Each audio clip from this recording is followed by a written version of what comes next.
Subscribe to Infidelity Tales Lab for more stories. Now let's begin this one. Chapter 1. The Architect's Foundation. Jack Morse had built his life with the same precision he applied to designing buildings. At 34, he'd earned a reputation as one of Portland's most innovative architects, specializing in adaptive reuse, transforming forgotten structures into something beautiful and functional. His colleagues admired his ability to see potential where others saw only decay. His clients trusted him because he never overpromised and always delivered. He'd grown up in a modest household in Eugene, the son of a high school chemistry teacher and a nurse. His parents, Glenn and Marilyn Foster, had divorced when Jack was 12, a quiet dissolution that taught him the value of stability. He'd watched his mother rebuild her life with dignity, never bad-mouthing his father, never using Jack as a weapon. That grace under pressure had shaped him profoundly. Jack met Courtney Mason 7 years ago at a gallery opening in the Pearl District. She was a pharmaceutical sales representative, 28 then, with auburn hair and a laugh that seemed genuine. She'd approached him while he stood studying an abstract piece, and they'd talked for 2 hours about everything except art. She seemed interested in his work, his dreams, his philosophy that every broken thing deserved a second chance. Their courtship lasted 18 months. Jack had been deliberate, cautious even, because he'd seen too many rushed relationships crumble. Courtney had seemed patient, understanding. She'd talked about wanting children someday, about building a life with someone who valued loyalty and partnership.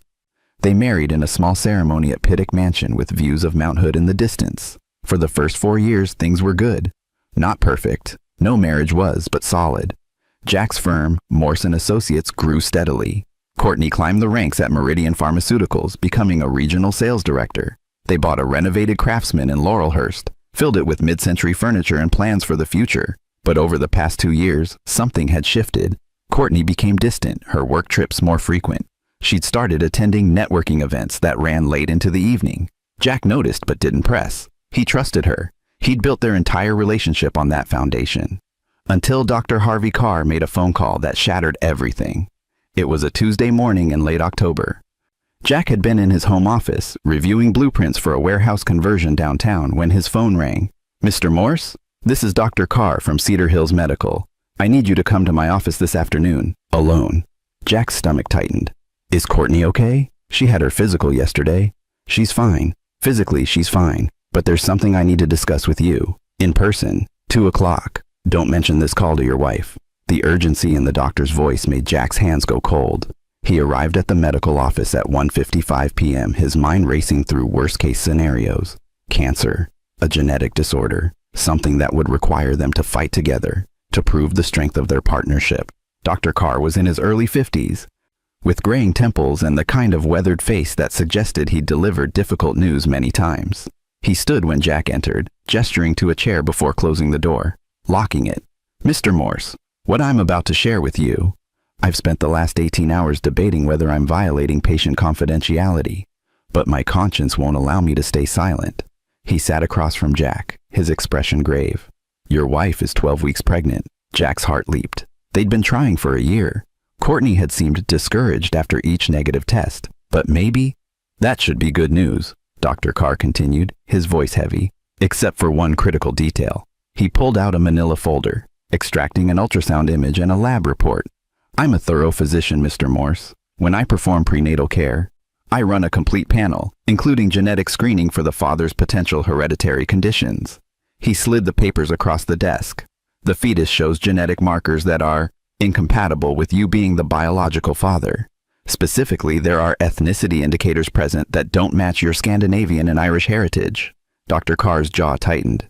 "Your wife listed you as the father on her intake forms, but the DNA tells a different story." Jack stared at the ultrasound image. A small, grainy figure, not his child. "How certain are you?" 100%. The markers are definitive." Dr. Carr leaned forward. "Mr. Morse, I'm telling you this now because I've seen situations like this before. If you confront her immediately, she'll have time to construct a narrative, to manipulate the situation. You need evidence. You need time to protect yourself legally and financially." Jack's mind was reeling, but beneath the shock something else emerged. The same analytical clarity that made him excellent at his work. He'd spent his career identifying structural weaknesses before they caused collapse. "Why are you helping me?" Dr. Carr's expression darkened. Because 3 years ago I discovered my own wife's affair when I found text messages on a shared iPad. She was pregnant with another man's child. She convinced half our friends that I was a controlling monster who drove her away. I lost almost everything in the divorce. I won't watch another man get blindsided. Jack nodded slowly, his emotions locked behind a wall of ice-cold focus. What do I do? First, act normal, completely normal. When she tells you about the pregnancy, and she will, you celebrate. You don't question anything. Dr. Carr pulled out a business card. Second, you call this attorney, Patrick Day. He's the best divorce lawyer in Oregon and he understands how to build a case. And third, you document everything. Every late night, every unexplained absence, every lie. You build an airtight record of her deception. And when you're ready, when you have every piece of evidence you need, Dr. Carr's eyes went hard. You make sure she can't destroy you the way my ex-wife tried to destroy me. Jack pocketed the business card, his mind already several steps ahead. He'd spent years learning how to take broken foundations and make them whole again. But he'd also learned when a structure was beyond saving, when the only option was controlled demolition. Thank you, Dr. Carr. I won't forget this. As Jack drove home, he didn't cry. He didn't rage. Instead, he began to plan. Chapter 2. The Performance. Jack pulled into the driveway at 5:47 p.m., his face a mask of casual normalcy. The front door opened before he reached it. Courtney stood in the threshold, wearing the smile he'd once found irresistible. Now it looked like a costume. "Hey you," she said, kissing his cheek. "How was your day?" "Productive." Finalized the designs for the Morrison project. He moved past her into the house, setting his messenger bag on the entryway table. "You seem energized. Good day?" "Yeah, actually." She followed him into the kitchen, where the scent of roasted chicken filled the air. She'd cooked. She never cooked on weeknights. "I wanted to make something special. We need to talk." Jack's pulse quickened, but his expression remained neutral. "Sounds serious." "Should I be worried?" Courtney laughed, a practiced sound. No, actually, it's wonderful news." She reached across the kitchen island, taking his hand. "Jack, I'm pregnant." He let the appropriate emotions cross his face. Shock, joy, disbelief. He pulled her into his arms, held her tight enough to feel authentic. "Are you serious?" "Court, when did you find out?" "Yesterday at my physical, Dr. Carr confirmed it. 12 weeks, her voice caught convincingly. "I know we'd almost given up hope." Jack pulled back, cupping her face. 12 weeks? You've been carrying our baby for 3 months and didn't know? I thought it was just stress, irregular cycles from work pressure." She placed her hand on her still flat stomach. "But there's a heartbeat, Jack. Our baby has a heartbeat." Not ours, Jack thought. But his smile never wavered. "I can't believe it. We're going to be parents." They ate dinner talking about nursery colors and baby names. Courtney animated in a way Jack hadn't seen in months. He played his role perfectly, the excited father-to-be, the devoted husband. Inside, he was cataloging every word, every gesture, every lie. After Courtney fell asleep that night, Jack sat in his home office with the door locked. He called Patrick Day's office, leaving a message on the after-hours line. Then he opened his laptop and began creating a folder labeled Foundation Repair, an innocuous name that wouldn't raise suspicion. He started documenting. He pulled up Courtney's cell phone records from their shared account, noting the frequent calls to an unknown number. He checked their credit card statements, finding charges at hotels in Seattle and Vancouver when she'd claimed to be at pharmaceutical conferences. There was a pattern emerging, one he'd been too trusting to see. Jack created a timeline cross-referencing her stated schedule with actual evidence. The discrepancies were damning. His phone buzzed at 11:23 p.m. A text from an unknown number. "This is Patrick Day. Received your message. Can meet tomorrow 7 a.m. before your wife wakes. Coffee shop on Hawthorne and 32nd. Come alone," Jack confirmed, then deleted the message. The next morning, he told Courtney he had an early meeting with a contractor. She barely looked up from her phone, thumbs flying across the screen. Texting someone, smiling. Patrick Day was a sharp-featured man in his late 40s, wearing an expensive suit and an expression that suggested he'd seen every variation of human betrayal. He sat in the back corner of the coffee shop, a legal pad already covered in notes. "Dr. Carr briefed me," Patrick said after Jack sat down. "First question, do you want to save the marriage?" "No." "Good. Ambivalence makes this harder." Patrick slid a document across the table. "This is a retainer agreement. My fee is substantial, but I don't lose. Ever. I'm going to help you dismantle her life with surgical precision." Jack signed without hesitation. "Smart man. Now, here's what we're going to do. We're going to let her think everything's fine for exactly 43 more days. That brings us to the end of her first trimester, when most couples start announcing pregnancies. You're going to be the perfect husband. Supportive, excited, loving. You're going to suggest she reduce her work stress for the baby's sake. Why? Because we're going to use that time to discover who the real father is, document the affair in exhaustive detail, and ensure that when we file for divorce, she has no leverage. Oregon is a no-fault divorce state, but infidelity still matters in spousal support determinations and in the court of public opinion. Patrick pulled out a business card for a private investigator named Pete Holden. He's expensive and worth every penny. He'll follow her, photograph everything, identify her lover. We need irrefutable evidence. What about the pregnancy? That's actually our nuclear option. A paternity test will definitively prove infidelity. But here's the beautiful part. If she's claiming you're the father, she's committing fraud. That affects everything from health insurance to potential legal custody battles. We document her lie. We use it to show a pattern of deception. Jack felt something cold settle in his chest. Not anger, strategy. What do I need to do? Be perfect. Be so perfect that when this ends, everyone will know you tried everything. When she's exposed, you'll be the victim, the betrayed husband. That narrative is crucial. Patrick's eyes glinted. And Jack, when the time comes, we're not just going to divorce her. We're going to make sure she pays for every lie. Over the next 6 weeks, Jack became the husband Courtney had always claimed to want. He came home early. He rubbed her feet. He researched prenatal vitamins and read books about fetal development. He suggested she cut back on the stressful work trips. Use the pregnancy as a reason to delegate. Courtney seemed relieved, even grateful. The guilt must have been exhausting. Meanwhile, Pete Holden worked. The investigator was a former FBI agent, methodical and relentless. He followed Courtney to a boutique hotel in Northwest Portland, where she met a man Jack didn't recognize. Tall, athletic, with an expensive watch and arrogant posture. The photographs were damning. Courtney and the man entering the hotel together. Emerging 2 hours later, kissing in the parking garage. Pete identified him within 48 hours. Andrew Daniels, a pharmaceutical sales rep from a rival company. 31 years old, married to a woman named Dorothy Sullivan. No children. He'd been working Courtney's territory for the past year. The affair had started at a medical conference in San Diego 14 months ago. Jack studied Andrew's social media, his public profiles. The man posted motivational quotes and pictures from exotic vacations. He wore expensive clothes and drove a leased BMW. Everything about him screamed shallow ambition. Patrick Day smiled when Jack delivered the intelligence. Perfect. Now we wait for the right moment. Chapter 3. The Scaffold. December arrived with cold rain and the pretense of holiday joy. Courtney started showing, a small bump that she displayed proudly at the company Christmas party. Jack stood beside her, accepting congratulations from colleagues who had no idea they were celebrating a lie. Jack's mother, Marilyn, visited for a weekend.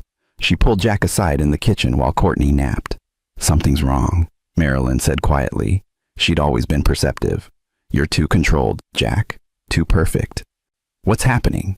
Jack considered lying, but his mother deserved better. "I can't tell you everything yet, but I need you to trust me. And when the time comes, I need you to be ready to support me publicly." Marilyn's expression shifted from concern to understanding.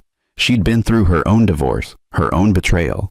"Whatever you need, just don't let her make you bitter. Don't let her poison who you are." "She won't," Jack promised. "I'm not interested in bitterness. I'm interested in justice." The week before Christmas, Patrick Day called with an update. "We've got something interesting. Andrew Daniels filed for separation from his wife 3 weeks ago. Seems he's making moves to be with Courtney." "Does Courtney know?" "Our surveillance suggests they've been discussing it. There's talk of them leaving their respective spouses. Starting fresh. Very romantic." Patrick's voice dripped sarcasm. "Which means we need to accelerate our timeline. If she files for divorce first, she controls the narrative. What's the plan?" "Christmas is in 9 days. You're going to give Courtney the perfect holiday. But on December 27th, when she thinks everything's secure, we're going to file first. We're going to serve her at her office, in front of her colleagues. Maximum impact." Jack felt a flicker of something, not quite satisfaction, more like the calm before controlled demolition. "Why public?" "Because Andrew Daniels works for a competitor. If word gets out that Courtney's been sleeping with him, sharing confidential information, which our investigation suggests she has, both of them face professional consequences. It's not just a divorce. It's career destruction." Jack spent Christmas Eve assembling a crib he'd never use, watching Courtney open presents under a tree decorated with ornaments from their 7 years together. She gave him an expensive watch and a card that read, "To the father of my child, I love you." He gave her diamond earrings and a kiss that tasted like ashes. On December 26th, Pete Holden delivered his final report.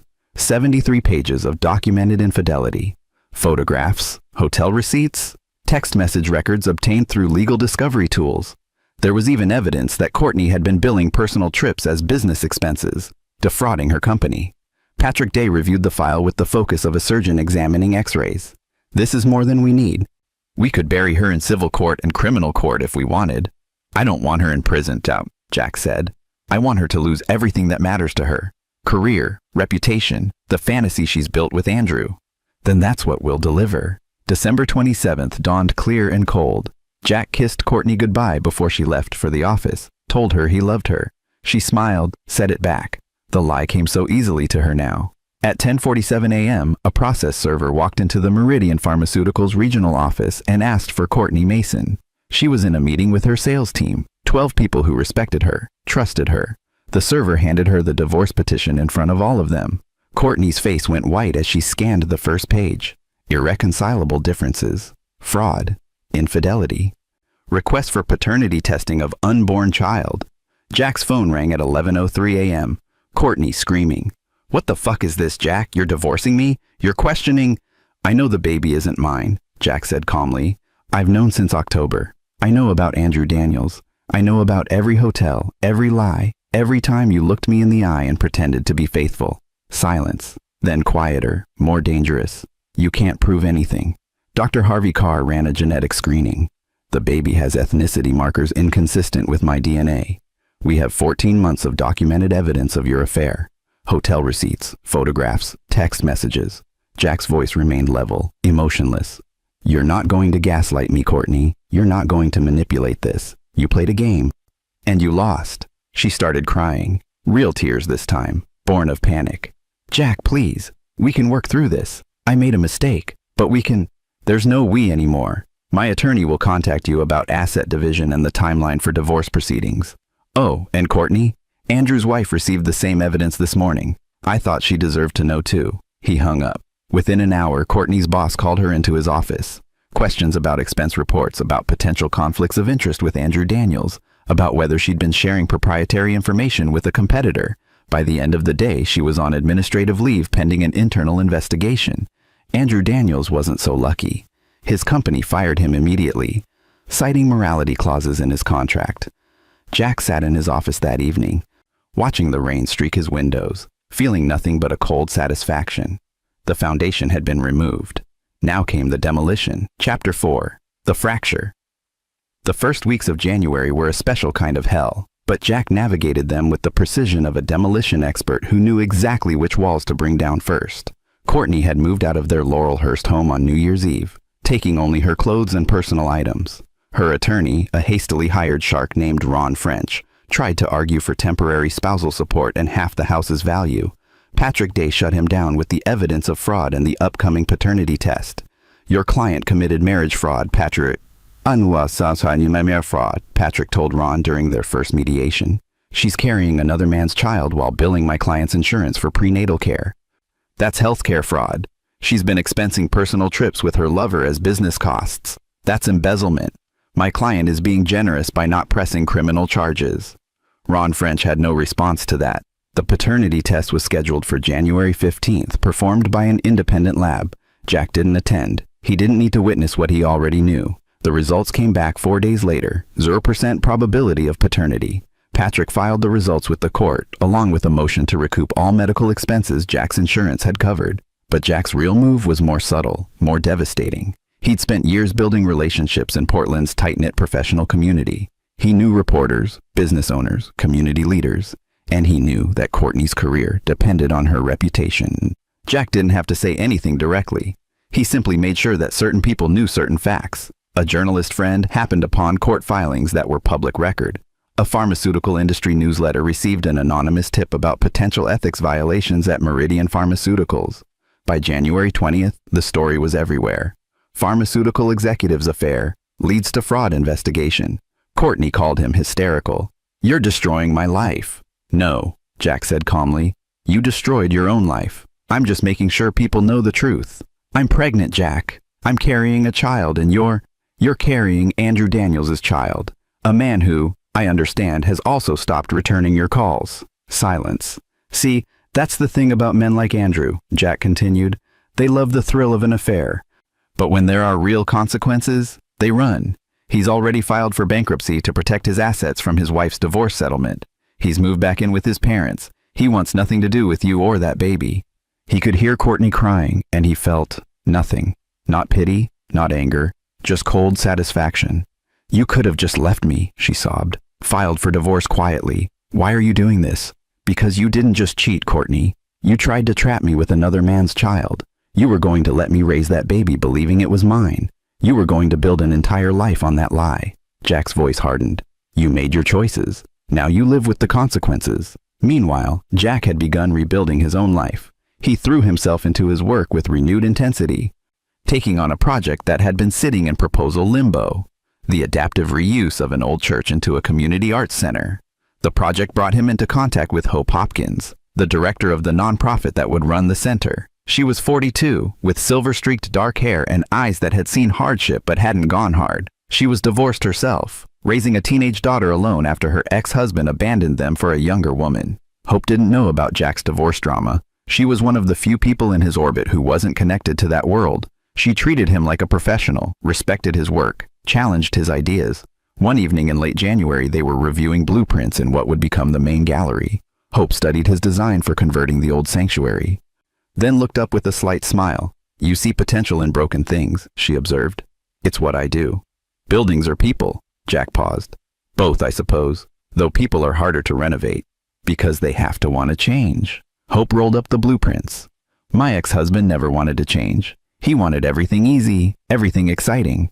When our life got hard, when our daughter was diagnosed with diabetes, when money got tight, he found someone who didn't represent responsibility. How'd you survive it?" "Badly at first. I wanted revenge. I wanted him to suffer." Hope leaned against what had once been an altar. "But then I realized the best revenge was building something beautiful without him. This center, he mocked my dream of creating it, said it was a waste of time. Now it's happening, and he's not part of it." Jack found himself genuinely smiling for the first time in months. "That's a good philosophy. It's the only one that doesn't poison you." The conversation stayed with Jack as he drove home that night. He'd been so focused on dismantling Courtney's life that he hadn't thought much about what came after, about rebuilding his own foundation. But that rebuilding would have to wait, because in early February, Courtney made a move that changed everything. Chapter 5. The Crack. February 3rd started like any other day in Jack's new normal. Coffee at 6 a.m., gym by 6:30, in the office by 8 a.m. He was reviewing structural calculations when Patrick Day called. "We have a problem," Patrick said without preamble. "Courtney's attorney filed a motion yesterday alleging that you psychologically abused her throughout the marriage. They're claiming coercive control, gaslighting, and that the stress you caused contributed to her seeking comfort elsewhere." Jack felt ice water in his veins. "She's trying to flip the narrative." "Exactly. Ron French is smarter than I gave him credit for. They're arguing that you systematically isolated her, monitored her communications, and created an environment where she felt trapped. They're painting the affair as an escape from an abusive marriage." "That's insane. I have evidence." "Evidence of her affair, yes, but they're not denying the affair. They're recontextualizing it. In the court of public opinion, a desperate woman escaping an abuser is sympathetic. You become the villain." Jack's mind raced. He'd been so focused on exposing Courtney's infidelity that he hadn't anticipated her going on offense. "What do? We need character witnesses, people who can testify to your actual character, to the reality of your marriage. Friends, family, colleagues. Can you provide that?" Jack thought of his friends. Most of them shared with Courtney. She'd been charming, social, the one who organized dinner parties and maintained relationships. He'd been the quiet one, focused on work. "I'll make a list," Jack said. But when he started compiling names, he realized how isolated he'd become. His college friends had scattered across the country. His mother would testify, but a mother's defense always seemed biased. His colleagues knew him professionally, but not personally. He'd spent 7 years building a life with Courtney, and in that building, he'd somehow walled himself off from everyone else. That evening, Jack visited his mother in her small house in Selwood. Marilyn made tea and listened as Jack explained Courtney's new strategy. "She's smart," Marilyn said quietly. "Wounded animals are dangerous. I didn't abuse her, Mom. You know that." "I do, but Jack, I'm going to say something hard." Marilyn set down her cup. "You did isolate yourself, not because you were controlling, because you were devoted. You put all your energy into that marriage, into your work. You stopped seeing friends. You stopped doing things you loved. You thought that devotion would be enough. Are you saying this is my fault?" "No. I'm saying that when you build your entire world around one person, you give them the power to destroy that world." She reached across the table, taking his hand. "You need to show people who you really are, not the architect, not the betrayed husband. Jack Morse, the whole person." Over the next week, Jack forced himself to reconnect. He called his college roommate, Charlie Fritz, who'd moved to Seattle. He reached out to Virgil Tyler, a contractor he'd worked with for years. He scheduled coffee with Hope Hopkins, not about the Arts Center, but just to talk. Each conversation reminded him of who he'd been before Courtney. Someone who laughed more, worried less, connected to people without calculating the relationship's utility. Charlie drove down from Seattle on a Saturday in mid-February. They met at a brewery in Southeast Portland, the kind of place they'd have spent hours in during their 20s. "You look like shit," Charlie said, hugging Jack. "Thanks for the honesty." "Always, man. That's what friends do." Charlie ordered an IPA, studying Jack with concerned eyes. "I'm sorry I wasn't around more. After you got married, we just drifted. That was my fault. I got tunnel vision." "Yeah, well, Courtney didn't exactly encourage our friendship." Charlie's expression darkened. "She always had a comment whenever I visited. Too loud, too crude, bad influence. I figured you were happy, so I backed off." Jack realized he'd never noticed Courtney's subtle efforts to distance him from his friends. It hadn't been obvious manipulation, just small comments, strategic scheduling conflicts, a general dampening of enthusiasm whenever Jack mentioned reconnecting with his past. "She was isolating me," Jack said slowly, "and now she's accusing you of doing what she did." Charlie shook his head. "That's some next-level projection." The realization shifted something in Jack. He'd been playing defense, trying to prove his innocence. But the real story was more complex. A marriage where Courtney had systematically reshaped his world to serve her needs, then abandoned him when someone better came along. Patrick Day loved this angle. "It's perfect. We're not just defending you, we're exposing her pattern of manipulation. Get me every example you can remember. Every friend she discouraged you from seeing. Every hobby she convinced you to drop. Every time she made you feel guilty for spending time away from her." Jack started documenting his own isolation. The rock climbing gym membership he'd canceled because Courtney said it was dangerous and selfish when you have responsibilities. The men's poker night he'd stopped attending because she'd scheduled couples activities every Friday. The woodworking shop in his garage that had slowly filled with her storage boxes until there was no room to work. He'd thought he was being a good husband, compromising, prioritizing their relationship. Now he saw the truth. She'd been reshaping him into someone easier to control, then easier to betray. On February 18th, Courtney's camp made another move. They leaked a story to a sympathetic blogger, a woman named Jean Holmes, who ran a popular Portland parenting site. The article was titled, "When the Perfect Husband Isn't, One Woman's Escape from Coercive Control." It didn't name Jack directly, but anyone who knew the situation would recognize it. The article described a woman, Sarah, whose architect husband monitored her every move, criticized her career, and made her feel worthless. When she found comfort in the arms of another man, her husband retaliated by destroying her reputation and career. The comments section exploded with support for Sarah and condemnation of abusive husbands everywhere. Jack read the article in his office, his hands shaking, not with anger, but with a cold, calculated fury. Courtney had just made her biggest mistake. Chapter 6. The Wait. Patrick Day read Jean Holmes' blog post 3 times, then smiled, the predatory expression of a lawyer who'd just spotted an opening. "She's given us a gift," Patrick said, pulling up the article on his tablet during their meeting. "This is defamation. She's published false statements that damage your reputation with reckless disregard for the truth. Can we sue?" "We can, but that's the obvious move. I'm thinking bigger." Patrick leaned back. "Who's Jean Holmes? What's her connection to Courtney?" Jack had already researched this. They went to college together, University of Washington. Courtney was in her wedding. So this isn't independent journalism. It's a friend publishing propaganda. That means we can discredit both of them. Patrick's fingers flew across his keyboard. "And I'm guessing Ms. Holmes's parenting blog has advertising revenue, sponsorships, maybe even a book deal in the works." She just signed with a publisher last month. A book on conscious parenting. Perfect. Nothing destroys a parenting expert's career faster than being exposed as a liar who promotes false narratives about abuse. Patrick looked up. Here's what we're going to do. We're going to build such an airtight case that when we release the truth, everyone who believed Courtney's story will feel personally betrayed. Over the next 2 weeks, Jack and Patrick assembled what Patrick called the Truth Bomb, a comprehensive document that included text messages between Courtney and Jean Holmes, showing them coordinating the blog post's narrative testimonials from Jack's colleagues, neighbors, and friends, contradicting every claim of controlling behavior. Evidence of Courtney's own manipulative tactics, including emails where she admitted to managing Jack's social life, financial records showing Jack had never controlled their money. They'd maintained separate accounts and equal access calendar records proving Courtney's frequent unexplained absences long before Jack became suspicious. But the centerpiece was something Jack had discovered while going through old files. Courtney's journal. She kept it in the nightstand on her side of the bed, a leather-bound book Jack had given her as an anniversary gift. She left it behind when she moved out, probably forgotten in her panic. Jack almost didn't read it. It felt like a violation, but Patrick insisted, and what Jack found was devastating. Entries from 2 years ago, when the affair had started. Andrew makes me feel alive again. Jack is so boring, so predictable. He'd never understand the thrill of sneaking around, of being desired by someone who isn't obligated to love me. I know it's wrong, but I deserve to feel something. 6 months later, Jack suspects nothing. He's so trusting it's almost pathetic. I told him I had a late meeting and he just believed me. Andrew and I spent 3 hours at the Nines Hotel. It was perfect. 3 months before Jack discovered the pregnancy. I think I'm pregnant.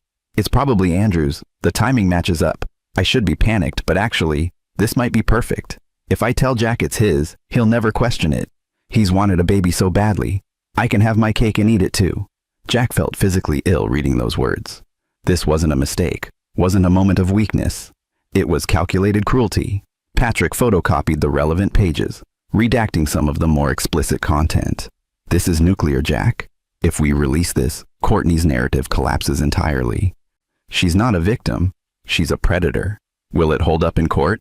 It's her own handwriting, in a journal she voluntarily left in the marital home. It's absolutely admissible. The question is, do you want to go this far? Jack thought about the blog post, about the comments calling him an abuser, about Courtney trying to rewrite history to make herself the hero. Yes, I want everyone to know the truth. On March 1st, Patrick Day sent a carefully crafted press release to every major media outlet in Portland. The release included the journal excerpts, the paternity test results, evidence of Courtney's fabricated abuse claims, a detailed timeline showing her systematic deception, a statement from Jack, written with Patrick's guidance. The statement read, "I am not the villain in this story. I am a man who loved his wife, who built a life with her, who would have raised another man's child if she had asked honestly instead of through deception. When I discovered her infidelity, I sought legal remedies, not revenge. When she responded by falsely accusing me of abuse, I gathered evidence to defend my reputation. I am releasing these documents because I believe in truth. Abuse is a serious issue that destroys lives. False accusations of abuse destroy the credibility of real victims and ruin innocent people. My ex-wife has shown a pattern of manipulation, deception, and calculated cruelty. I will not allow her to weaponize victimhood to escape accountability. I hope that by sharing my story, I can help other people recognize the signs of emotional manipulation before it's too late. Trust is sacred. Marriage is sacred. My ex-wife violated both, and she must face the consequences." The media response was immediate and overwhelming. Jean Holmes's blog crashed from traffic as people flooded the comments, calling for her to retract the article. Her publisher put the book deal under review. Sponsors pulled advertising. Courtney's employer, already investigating her expense reports, expedited their inquiry. Within 48 hours, she was terminated for cause, fraud, ethics violations, and bringing disrepute to the company. Andrew Daniels, trying to rebuild his own life, found himself dragged back into the spotlight. His bankruptcy filing was highlighted, his abandonment of Courtney and their unborn child dissected by amateur internet sleuths. And Courtney herself became a cautionary tale, her face plastered across social media as an example of narcissistic manipulation. Jack watched it all unfold from his office, feeling a grim satisfaction. He hadn't destroyed her out of spite. He'd simply removed the mask and let people see what was underneath. But Patrick Day called on March 3rd with a warning. "Courtney's desperate. Ron French just filed a motion requesting a gag order claiming you're defaming her. It'll be denied, but that's not what worries me. Desperate people do stupid things. Like what? I don't know, but watch your back, Jack. This isn't over yet. Chapter 7. The Collapse. March brought an uneasy quiet. Courtney had stopped calling, stopped filing motions, stopped fighting. Her social media went dark. Jean Holmes issued a public apology and quietly shuttered her blog. Andrew Daniels moved back to California, leaving no forwarding address.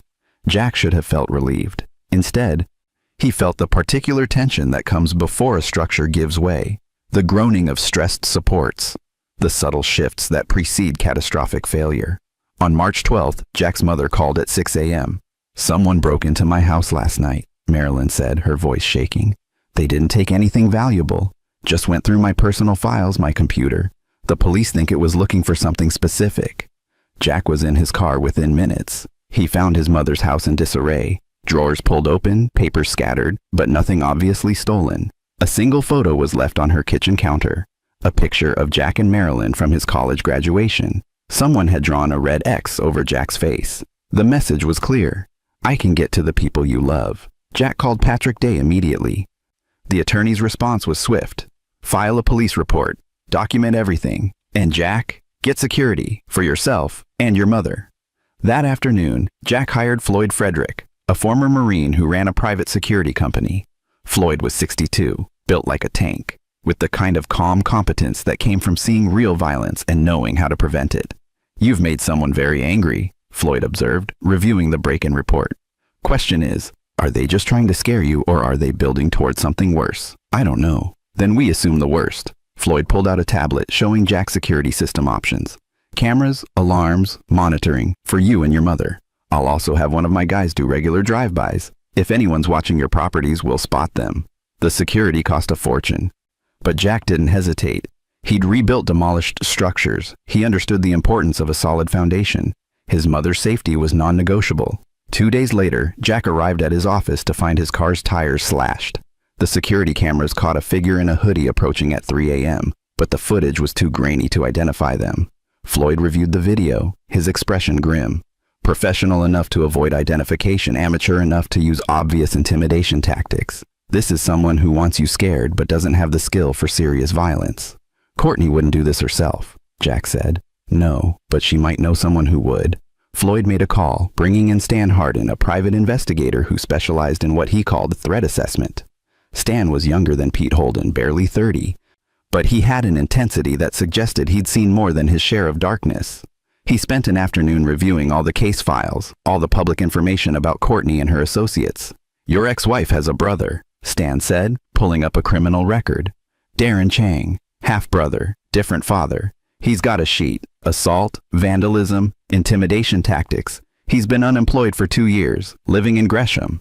Jack felt his stomach drop. "I didn't know she had a brother. She doesn't advertise it. He's the family embarrassment. But I pulled phone records. She's been calling him regularly since your divorce went public." Stan showed Jack a call log.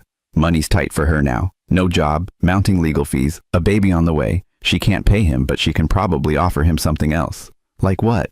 "Revenge by proxy. Some people don't need money, they just need permission to hurt someone." Floyd arranged for 24-hour security. Jack hated the invasion of privacy, the constant awareness of being watched, but he hated the alternative more. On March 18th, Darren Chang was arrested trying to enter Jack's construction site at the Old Church Project. He'd climbed the fence at midnight carrying a crowbar and a can of spray paint. Floyd's security team caught him before he could do any damage. The police found text messages from Courtney on Darren's phone. Jack thinks he's so smart. He thinks he's won. Show him he hasn't. Patrick Day filed for a restraining order against both Courtney and Darren. The judge granted it immediately, along with a stern warning to Courtney's attorney. "Your client is dangerously close to criminal charges," the judge told Ron French. "Advise her to cease all contact with Mr. Morse, all attempts at intimidation, or she will find herself facing consequences far worse than divorce." Ron French looked genuinely shaken. After the hearing, he pulled Patrick aside. "I didn't know she was doing this," Ron said quietly. "I thought I was defending a woman in a difficult situation. I didn't realize that she's exactly what Jack said she was." Ron nodded. "I'm withdrawing from the case. I don't represent people who threaten violence." Courtney's escalation had backfired spectacularly. Without legal representation, with a criminal brother, with a restraining order on record, she'd gone from sympathetic victim to dangerous aggressor. But Jack knew the real danger wasn't Courtney. It was what desperation might drive her to do next. Chapter 8. The Reckoning. April arrived with cherry blossoms and the dissolution of Jack's marriage. The court date was set for April 23rd, a final hearing to formalize the divorce, divide remaining assets, and close this chapter of his life. Courtney had found new representation, a young attorney named Buddy Rush, who seemed more interested in getting his name in the papers than actually winning. His strategy appeared to be making inflammatory statements to the press and hoping something stuck. It didn't work. The evidence was too damning, the pattern too clear. On April 15th, exactly 1 week before the hearing, Jack received an unexpected visitor at his office. Dorothy Sullivan, Andrew Daniels' ex-wife, stood in his lobby looking nervous but determined. "I know this is strange," Dorothy said when Jack invited her into his conference room, "but I thought you should know. Andrew contacted me yesterday. He's coming back to Portland." Jack's instincts went on high alert. "Why?" "He says he wants to make things right with Courtney. He's been following the news, saw that she's struggling, and apparently grew a conscience." Dorothy's expression was bitter. Or more likely, he realized that if he doesn't step up, he's going to look even worse than he already does. What's his plan? He wants to testify on her behalf at the hearing. Say that he pursued her, that she was vulnerable, that you were emotionally distant. He's going to try to paint himself as the good guy who's stepping up for his child. Jack felt cold calculation settle over him. "Thank you for telling me this. I'm not doing it for you," Dorothy said. "I'm doing it because Andrew abandoned my daughter when she was 3 months old. He walked away from his responsibilities once. He doesn't get to rewrite history now. And Courtney, she knew he was married. She knew he had a daughter. She didn't care then, and I won't let her benefit now." After Dorothy left, Jack called Patrick Day. The attorney listened, then laughed, a sound without humor. "Andrew Daniels is an idiot. He's going to commit perjury in open court and we're going to eviscerate him." "How?" "Because we have something better than testimony. We have his own words." Patrick pulled out a file Jack had never seen, emails between Andrew and a friend, sent during the affair. Pete Holden had obtained them through Andrew's computer, which he'd sold when he declared bankruptcy. The buyer had found the emails still cached and, recognizing the names, had contacted Pete. The emails were devastating. "Courtney's husband is a chump, total beta male. She says he's so focused on work he barely notices she's alive. Easy pickings. The pregnancy complicates things, but honestly, it's kind of hot knowing she's carrying my kid while her husband thinks it's his. Ultimate victory. I'm not leaving my wife for her. Are you crazy? Courtney's fun, but she's high maintenance. I'm just riding this out until it gets boring." When Andrew walked into the courtroom on April 23rd, he was dressed in an expensive suit, playing the role of the reformed man accepting his responsibilities. He took the stand with practiced humility. "I deeply regret my actions," Andrew said, his voice carefully modulated. "Courtney was in a vulnerable place. Her marriage was cold, emotionally abusive. I offered her the connection she desperately needed. While our relationship began inappropriately, I take full responsibility. I'm here today to support her and our child." Patrick Day stood for cross-examination, his expression pleasant. "Mr. Daniels, you've painted a very sympathetic picture. A man who made mistakes but is trying to do better. Is that accurate?" "Yes." "When did you decide to do better? Before or after your own wife divorced you, you declared bankruptcy and your reputation was destroyed." Andrew's composure cracked slightly. It's been a process of growth." "I see. Let me read you something." Patrick pulled out the emails. "These are messages you sent to a friend during your affair with Ms. Mason.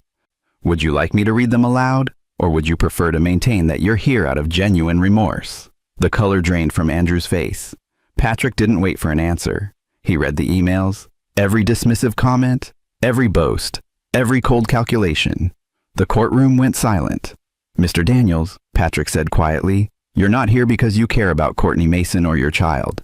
You're here because your life fell apart and you're desperately trying to look like something other than what these emails prove you are. A narcissistic opportunist with no moral compass." Andrew stammered, tried to claim the emails were taken out of context, but the damage was done. Even Buddy Rush looked disgusted. The judge, a stern woman named Sally Glover, cut Andrew off. "Mr. Daniels, I've seen many things in this courtroom, but this level of cynical manipulation is extraordinary. You're dismissed. And Mr. Rush, if you bring another witness this dishonest before me, you'll be sanctioned." After Andrew slunk out, Courtney took the stand. 6 months pregnant now, she looked tired and defeated. Buddy Rush tried to salvage her case, asking her to explain her actions, to show remorse. "I made mistakes," Courtney said, her voice small. "I was unhappy. I made poor choices, and I hurt someone who didn't deserve it. I can't change the past. I can only ask for fairness moving forward." It was the first honest thing Jack had heard her say in months. Patrick Day's cross-examination was brief. He asked only one question. "Ms. Mason, did you ever love my client, or was he simply a means to an end?" Courtney was silent for a long moment. Then, quietly, "I don't know anymore. Maybe I never did." Judge Glover issued her ruling without deliberation. The divorce was granted. Assets were divided 60-40 in Jack's favor, given Courtney's fraud and deception. She was ordered to repay all medical expenses related to the pregnancy. No spousal support was awarded. "Ms. Mason," Judge Glover said, "you have made choices that have devastated multiple lives. You have lied under oath, attempted intimidation, and shown a pattern of behavior that this court finds reprehensible. You're fortunate Mr. Morse chose not to pursue criminal charges. I suggest you use this as an opportunity for genuine reflection and change." It was over. Chapter 9. The Foundation. 3 months after the divorce was finalized, Jack stood in the completed art center, watching Hope Hopkins direct volunteers as they prepared for the grand opening. The old church had been transformed. Soaring ceilings, natural light flooding through restored windows, spaces that honored the building's history while serving a new purpose. "It's beautiful," Hope said, coming to stand beside him. "You did incredible work." "We did incredible work," Jack corrected. "You brought the vision. I just made it structural sound." Hope smiled. Over the past months, their professional relationship had evolved into friendship. Easy, uncomplicated, based on mutual respect rather than need. Jack's phone buzzed. A text from Patrick Day. "Final paperwork signed. You're officially free." Free. The word felt strange. Jack wasn't the same man who'd entered Dr. Harvey Carr's office 8 months ago. That man had been trusting to the point of naivety, focused on work to the exclusion of genuine connection, willing to accept surface-level happiness rather than demanding authentic partnership. This man, the one standing in the art center, was different, harder in some ways, but also more open. He'd learned that true strength wasn't about never being hurt. It was about refusing to let that hurt define you. Courtney had given birth in June, a healthy boy she named Marcus. Andrew Daniels had signed away his parental rights, disappearing back to California. Courtney was raising the child alone, working as a receptionist at a dental office, living in a studio apartment in Beaverton. Jack didn't wish her ill, but he also didn't wish her well. She'd made her choices. Now she lived with them. That was justice. His mother had recovered from the break-in, though she'd moved to a secured building closer to Jack. They had dinner every Sunday, slowly rebuilding the closeness that Courtney's subtle isolation had eroded. Jack's friendships had strengthened. Charlie Fritz visited monthly. Virgil Tyler and his wife had become close friends, introducing Jack to their social circle.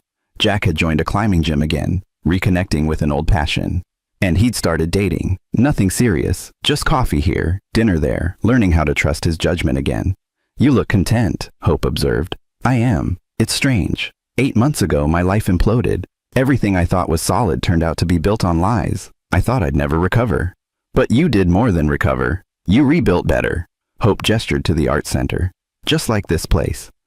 The original structure had problems, foundation issues, water damage, neglect. You could have demolished it entirely, but instead, you preserved what was worth saving and made it stronger.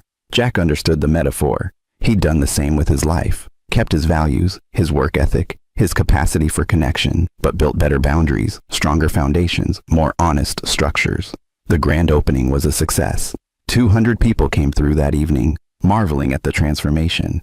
Jack stood near the back, watching people interact with the space he'd created, feeling a satisfaction deeper than any professional achievement. As the evening wound down, he found himself on the second-floor balcony overlooking the main gallery. The building was empty now except for the cleaning crew and Hope, who was locking up. "Jack," she'd come up the stairs quietly, "I wanted to thank you. This center wouldn't exist without you." "That goes both ways." Hope stepped closer, studying his face in the dim light. "Can I ask you something? Do you regret it? The marriage, all those years?" Jack considered the question seriously. "I regret who I was with. Courtney was never the right partner, but I don't regret what I learned. I learned that devotion without discernment is dangerous. I learned that trust has to be earned, not assumed. I learned that I'm stronger than I thought. He paused.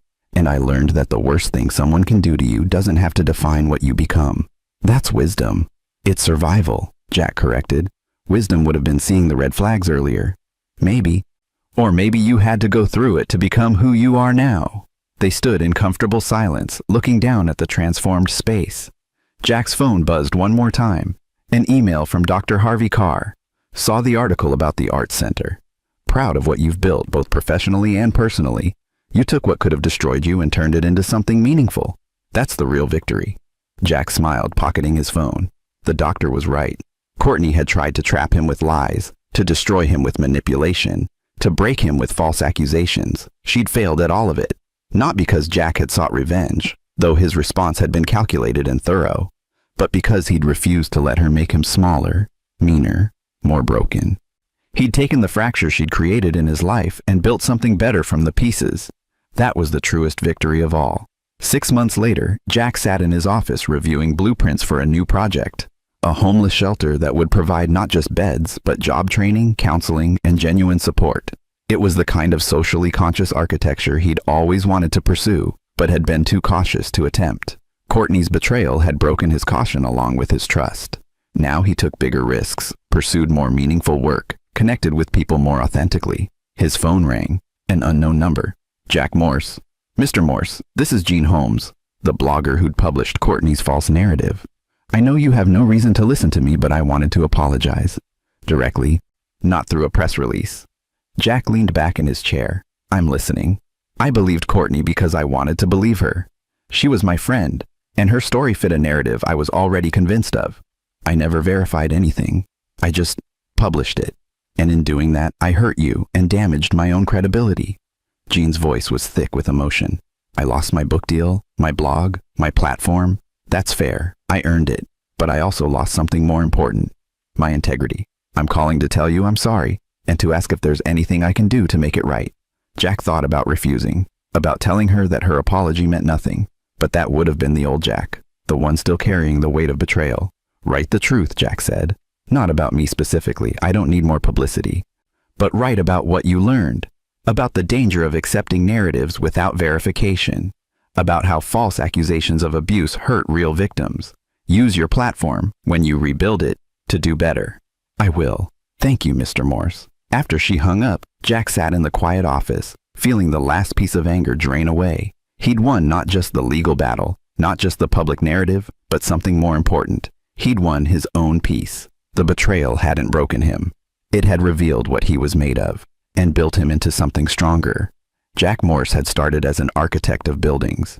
He'd become an architect of his own life, building it with better materials, stronger foundations, and the hard-earned wisdom that came from surviving collapse. And that, he thought as he returned to his blueprints, was a structure that would last. And there you have it. Another story comes to an end. What did you think? I'd love to hear your thoughts in the comments below. If you enjoy this story, consider joining our community by subscribing. It means the world to us. For more stories like this one, check out the recommended videos on screen, and I'll see you there. Welcome back to another episode of Infidelity Tales Lab. We're thankful for your continued viewership. Before we begin, tell us, where in the world are you watching from? We love knowing our global reach. Now, let's dive into today's story. Chapter 1. The Foundation of Deceit. Blake Morrison adjusted his Italian silk tie as he stood before the floor-to-ceiling windows of his downtown Seattle office, watching the morning fog roll across Elliott Bay. At 38, he commanded Morrison Security Solutions, a private military contracting firm he'd built from nothing after leaving the Rangers 10 years ago. His penetrating gray eyes and controlled demeanor had earned him respect in boardrooms and fear in back alleys across 3 continents. The intercom buzzed. Mr. Morrison, your wife called. She wanted to remind you about dinner tonight. Blake's jaw tightened imperceptibly. Tiffany had been different lately, distant, secretive, always on her phone. After 12 years of marriage, he knew every tell, every micro-expression. Something was coming. He'd met Tiffany Caldwell at a charity gala when she was 23, fresh from University of Washington with a marketing degree and dreams bigger than her small-town Oregon upbringing. She was beautiful in that carefully crafted way, platinum blonde hair, designer clothes, a smile that could stop traffic. Blake had been drawn to her ambition, mistaking her calculating nature for intelligence. Their early years had been a whirlwind of success. Blake's military connections and Tiffany's social climbing had created a power couple that dominated Seattle's elite circles. She'd wanted the mansion in Bellevue, the vacation home in Aspen, the yacht. Blake had provided it all, believing he was building something lasting. But Tiffany had always been hungry for more than just money. She craved attention, validation, the thrill of conquest. Blake had noticed her wandering eyes at parties, the way she flirted with younger men when she thought he wasn't watching. He'd chosen to trust rather than investigate, a mistake he was beginning to regret. That evening, Blake arrived home to their 8,000-square-foot estate to find Tiffany in the kitchen, wearing a black cocktail dress that cost more than most people's cars. She was nervous, fidgeting with her wedding ring, a tell he'd cataloged years ago. "We need to talk," she said, not meeting his eyes. Blake set down his briefcase and studied her. In his line of work, reading people was survival. Tiffany's body language screamed guilt and fear, but also something else, anticipation. "I've been thinking about our marriage," she continued, finally looking up. "About what I need to be happy." "And what's that, Tiffany?" She took a breath, as if gathering courage. "I need space to explore other relationships. I want to see other men for a while. We can still be married, still make love, but I need more." Blake's expression didn't change, but inside, something cold and final clicked into place. He'd survived Taliban ambushes, cartel assassins, and corporate boardroom backstabbing. He'd built an empire through calculated violence and unwavering discipline. But this casual destruction of everything he'd built triggered something darker. "Other men," he repeated calmly. "It doesn't mean I don't love you. But I married young, Blake. I never got to experience." "Who is he?" Tiffany's eyes widened. "What? The man you're already fucking. Who is he?" Her carefully rehearsed speech crumbled. "Blake, Derek Hamilton." Blake's voice was flat, emotionless. "Your college boyfriend. The one who played guitar at that coffee shop near campus. The one you said you lost touch with when we met." Tiffany's face went white. "How did you?" "I know everything, Tiffany. The hotel receipts, the burner phone, the fact that he's been living in Portland for the past 6 months, conveniently close enough for weekend trips." Blake stepped closer, and she instinctively backed against a marble counter. "The question is, did you really think I was stupid enough not to find out?" "Blake, please. You want to see other men?" Blake's smile was razor thin. "Then see them." Without another word, he walked upstairs to their bedroom and began packing a single suitcase. Tiffany followed, tears streaming down her face, but Blake ignored her pleas. He took only what he needed, some clothes, important documents, and a few sentimental items from his military service. "Where are you going?" she asked. "Away." Blake turned at the bedroom door. "Enjoy your exploration, Tiffany. I hope it's everything you dreamed it would be." He drove to a secure storage facility he maintained across town, one of several contingency locations he'd established over the years. Old habits from his military days. Always have an exit strategy, always have backup plans. But Blake Morrison wasn't running. He was repositioning. From his laptop in the sterile storage unit office, he accessed bank accounts Tiffany didn't know existed, activated surveillance protocols he'd installed in their home years ago for security purposes, and began making phone calls to very specific people who owed him very specific favors. Tiffany wanted to explore? He'd give her an adventure she'd never forget. By midnight, Blake had a complete dossier on Derek Hamilton. 36 years old, divorced, struggling musician who'd never quite made it beyond Seattle's bar circuit. Currently 3 months behind on rent for his dingy Portland apartment, with a gambling problem that had cost him his last real job and mounting debts to some very unforgiving people. Most interesting of all, Derek Hamilton had no idea that Tiffany Morrison was worth $30 million. Blake leaned back in his chair and smiled for the first time in weeks. This was going to be beautiful. Chapter 2. The Spider's Web. 3 days after Blake's departure, Tiffany Morrison stood in her empty mansion, staring at the note he'd left on the kitchen counter. "Wire transfer confirmations in the safe. Enjoy spending our money with Derek." She'd rushed to their bank that morning, only to discover that Blake had cleaned out their joint accounts. Legally, methodically, leaving her with just a household account containing enough for basic expenses. $30 million vanished overnight into offshore holdings she couldn't touch. The panic set in when she realized the house payments, the car leases, the credit cards, everything was tied to accounts Blake controlled. She called Derek in hysterics. "Baby, slow down." Derek's voice crackled through her phone. "You're telling me your husband just disappeared with all your money?" "Not disappeared. He knows about us, Derek. He knows everything."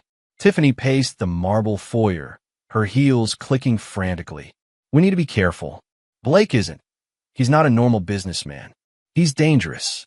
Derek Hamilton sat in his cramped Portland apartment, trying to process this information. For 3 months, he'd been having the best sex of his life with his college girlfriend, now a wealthy housewife looking for excitement. She'd been flying down to Portland twice a week, showering him with expensive gifts, talking about leaving her husband for him.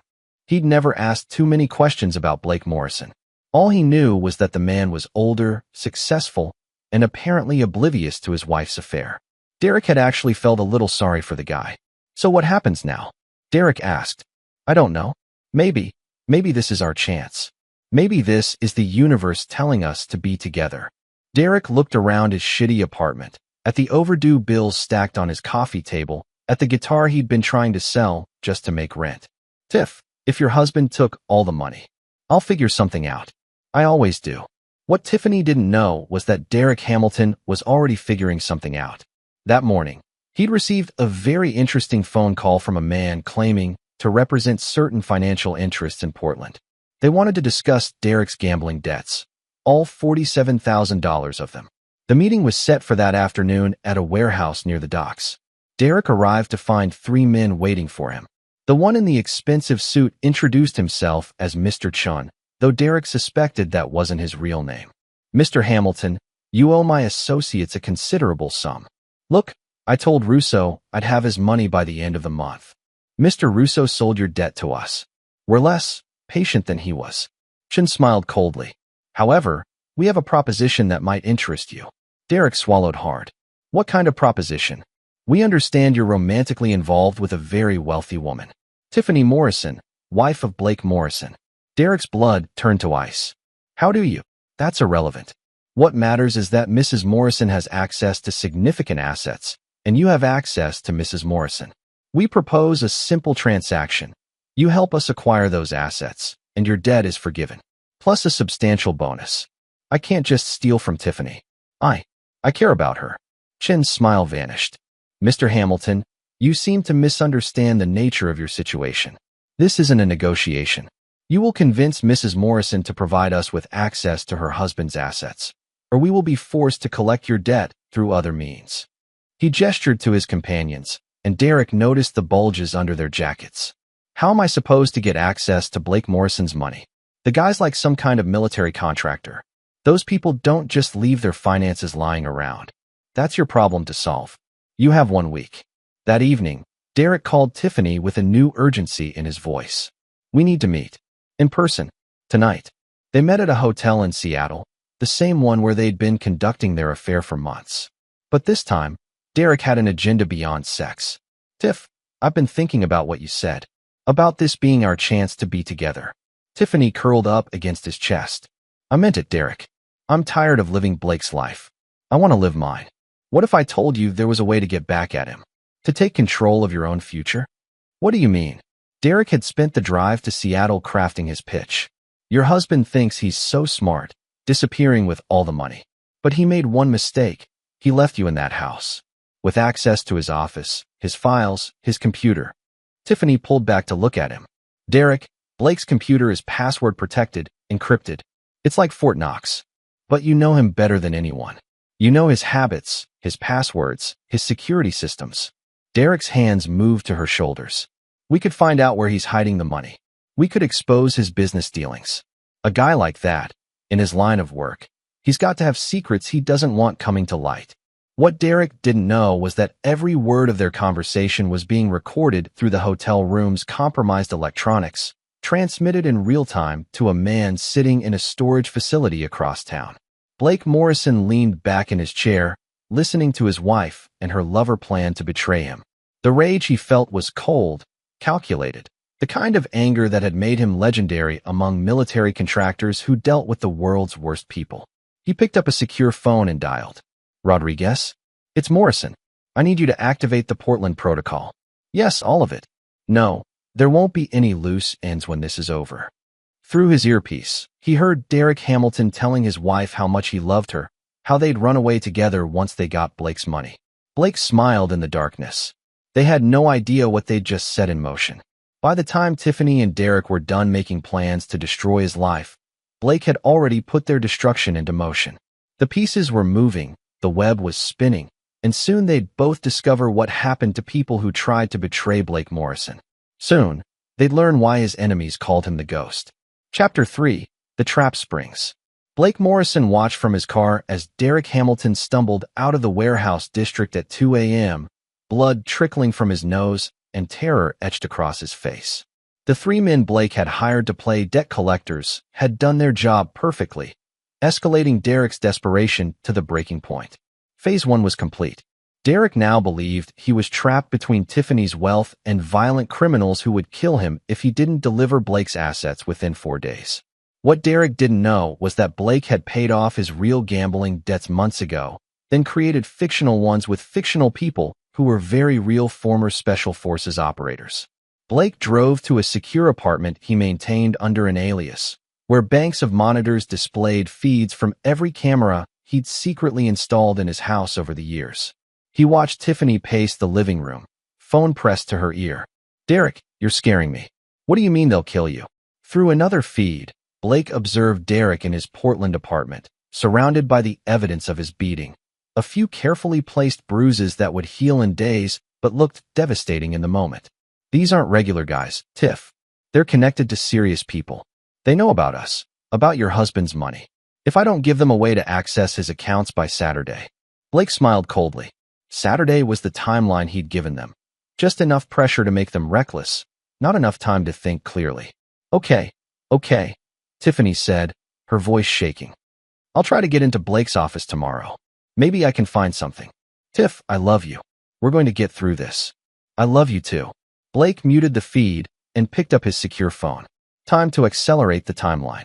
The next morning, Tiffany received a call from Blake's attorney, Henry Walsh, actually Blake himself using voice modulation software he'd acquired from his military contractor days.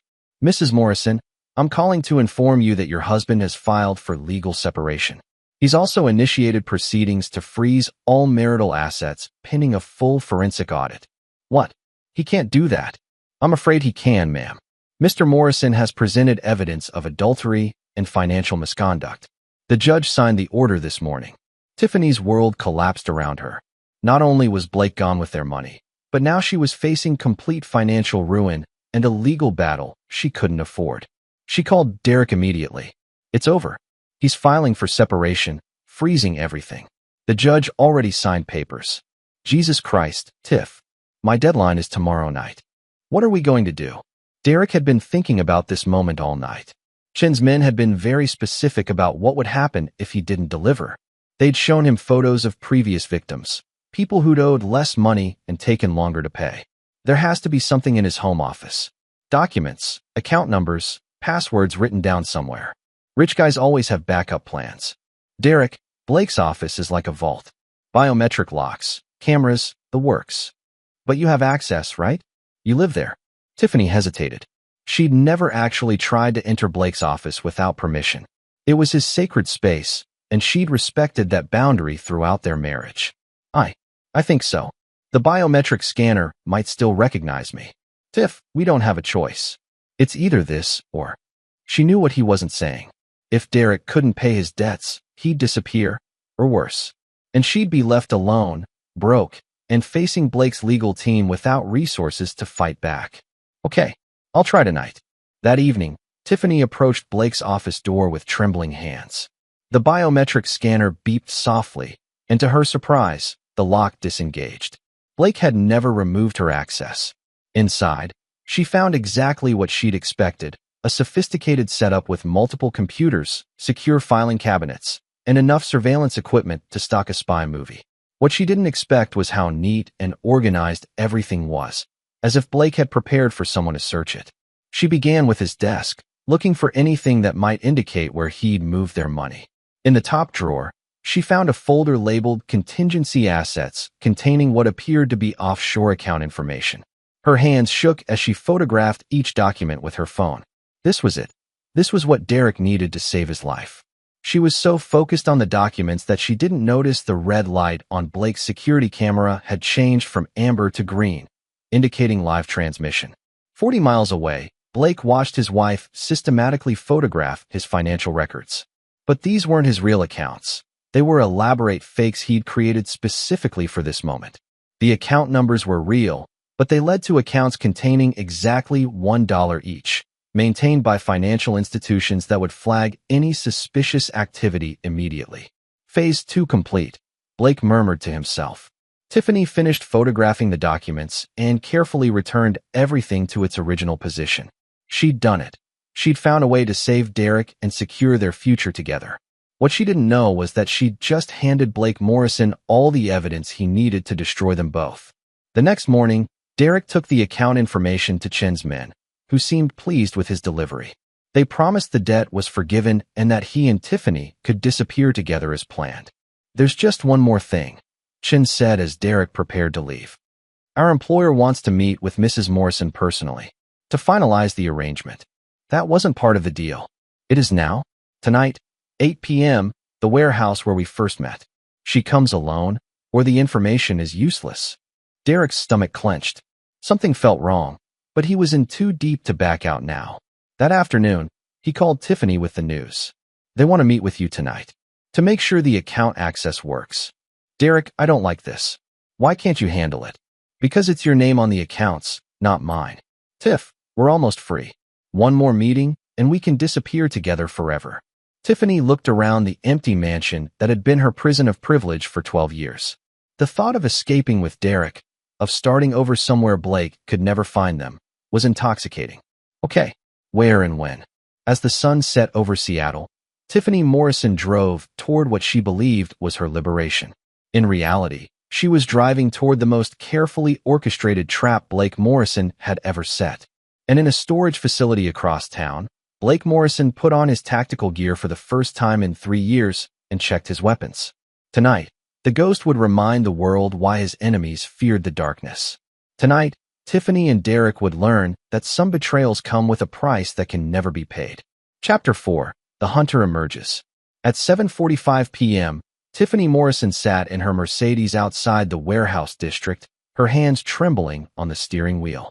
The account information she'd stolen from Blake's office was in her purse, along with a pistol she'd taken from his gun safe. A .380 she barely knew how to use, but that made her feel marginally safer. The warehouse Derek had directed her to stood isolated among a row of abandoned buildings, its windows dark and unwelcoming. This was supposed to be her path to freedom, but every instinct screamed danger. She dialed Derek's number one more time. It went straight to voicemail. Inside the warehouse, Derek Hamilton was bound to a chair with zip ties, duct tape covering his mouth, watching 3 men who definitely weren't the debt collectors he'd been dealing with. These were different, harder, more professional. Military bearing. The leader, a scarred Hispanic man in tactical gear, spoke into a radio. "Package is secure. Target approaching." Derek's eyes widened as he realized he'd been played. But by whom?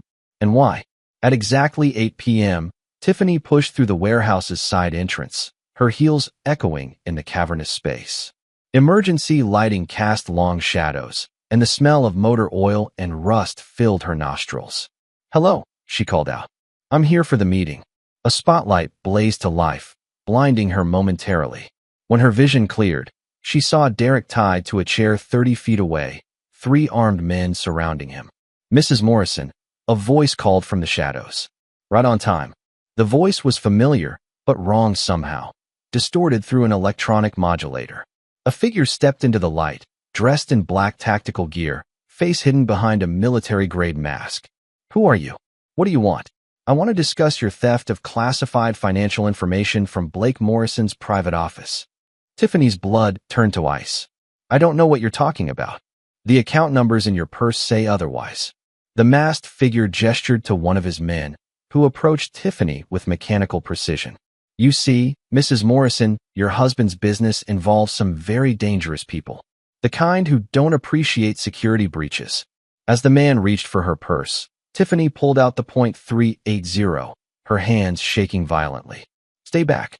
I have a gun. The masked figures didn't even flinch. The leader actually chuckled, a cold, electronic sound. That's Blake's backup piece. .380 Smith & Wesson bodyguard. 7 rounds, assuming he kept it loaded. Tell me, Tiffany, do you even know how to take the safety off? Tiffany looked down at the weapon in confusion. There was a switch near the trigger guard, but her hands were shaking too badly to manipulate it properly. I thought not. The leader nodded to his men. Disarm her. Before Tiffany could react, the nearest operative had the gun out of her hands and her arms twisted behind her back. She was zip-tied and forced into a chair facing Derek, who was making muffled sounds of terror behind his gag. Now then, the leader said, settling into a third chair. Let's discuss what's going to happen next. He pulled out a tablet and swiped through several documents. Photos of Tiffany's break-in, recordings of her conversations with Derek, financial records showing her affair-related expenses. For 3 months, you've been conducting an extramarital affair while stealing money from your husband to fund it. Hotel rooms, gifts, flights to Portland, all charged to accounts Blake Morrison worked 16-hour days to fill. Blake left me, Tiffany protested. He abandoned our marriage. Did he? Or did he simply refuse to finance your adultery? The masked figure leaned forward. You see, Tiffany, your husband is a very thorough man. Every hotel charge, every gift purchase, every airline ticket, he documented everything. He knew about Derek Hamilton before you even reconnected with him. Derek's eyes went wide above his gag. Tiffany stared in shock. That's impossible. Blake trusted me. Blake Morrison trusts no one. It's why he's alive and his enemies aren't. The leader gestured to his men again. Show them the real problem. One of the operatives wheeled out a large monitor displaying what appeared to be a government database. Tiffany's photo appeared alongside Derek's, with red text across both, subjects of federal investigation. The account numbers you stole tonight aren't just Blake's personal assets. They're operational funds for Morrison Security Solutions, a company with contracts throughout the Middle East, Southeast Asia, and Eastern Europe. Some of those contracts are classified. Some involve people who kill entire families for less than what you've done. Tiffany felt her world collapsing. I didn't know. I never meant. Intent is irrelevant. You compromised classified financial information. Mr. Hamilton attempted to sell that information to criminal organizations. In the eyes of Blake Morrison's clients, you're both enemy combatants. The leader stood and walked to a wall-mounted weapons rack. He selected a tactical knife with practiced ease. Fortunately for you, Blake Morrison has requested the opportunity to handle this situation personally. Blake's here. Tiffany's voice was barely a whisper. He's been here all along. The masked figure reached up and removed his helmet, revealing the face Tiffany had kissed goodbye 3 days earlier. Blake Morrison looked exactly the same, except for his eyes. They held a coldness she'd never seen before. Hello, sweetheart, Blake said, his voice now unmodulated and terrifyingly calm. Enjoying your exploration?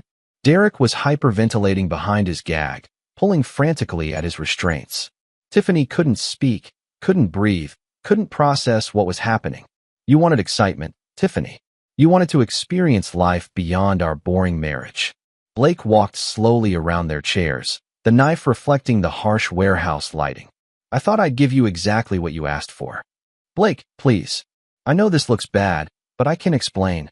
Can you explain why you were stealing classified financial data to give to criminals? Because that's what Derek's new friends are. Organized crime figures with connections to terrorist organizations in 3 countries. Blake gestured to his men, who Derek now realized were actual Morrison security contractors, mercenaries who'd operated in combat zones around the world. Of course, Derek doesn't know that yet. He thinks he's being extorted by local gangsters. He has no idea that by tomorrow morning, his name will be on a federal watch list as a suspected terrorist collaborator. Derek's eyes bulged as the full scope of Blake's plan became clear. This wasn't just revenge, it was complete and total destruction. As for you, Tiffany, Blake continued, stopping directly in front of his wife. You're about to discover what happens when someone tries to steal from people who kill for a living. He knelt down until they were eye level. When he spoke, his voice carried the promise of violence that had terrified warlords and cartel bosses. You wanted to see other men, sweetheart? Tonight, you're going to see exactly what kind of man you married. Chapter 5, The Education. Blake Morrison circled his captives like a predator evaluating prey, the tactical knife spinning lazily in his fingers. The warehouse had been transformed into an interrogation facility, portable lights casting harsh shadows, multiple cameras recording from different angles, and equipment that Tiffany couldn't identify but looked decidedly military. Before we proceed, Blake said, settling into a chair facing them, I want you both to understand exactly what you've done. Not just to me personally, but to yourselves. He nodded to Rodriguez, who activated a wall-mounted screen displaying Derek's financial records.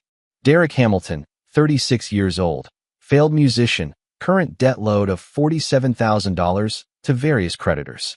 Blake's voice carried the clinical detachment of a military briefing. 3 months ago, you were served eviction papers. 1 week later, you renewed contact with my wife through social media. Derek tried to speak through his gag, his eyes desperate. Oh, you want to explain? You think this was coincidence? Blake smiled coldly. Remove his gag. Rodriguez cut the duct tape away. Derek immediately began babbling. Blake, listen to me. I never meant for any of this to happen. Tiffany reached out to me, not the other way around. I thought she was just an old friend who was married to $30 million.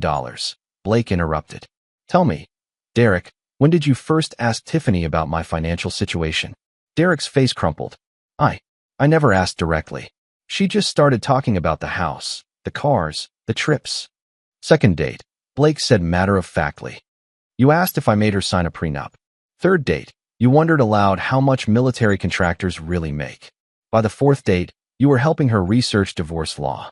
Blake gestured to another screen showing printed emails and text messages. Every conversation, Derek. Every plan you made to take my wife and my money. Did you really think I wouldn't find out? Tiffany found her voice. Blake, you're acting like we planned this together from the beginning. I was unhappy. You needed excitement. Blake's attention shifted to his wife. Let me tell you about excitement, Tiffany. He stood and walked to an equipment case, removing what looked like a modified tablet.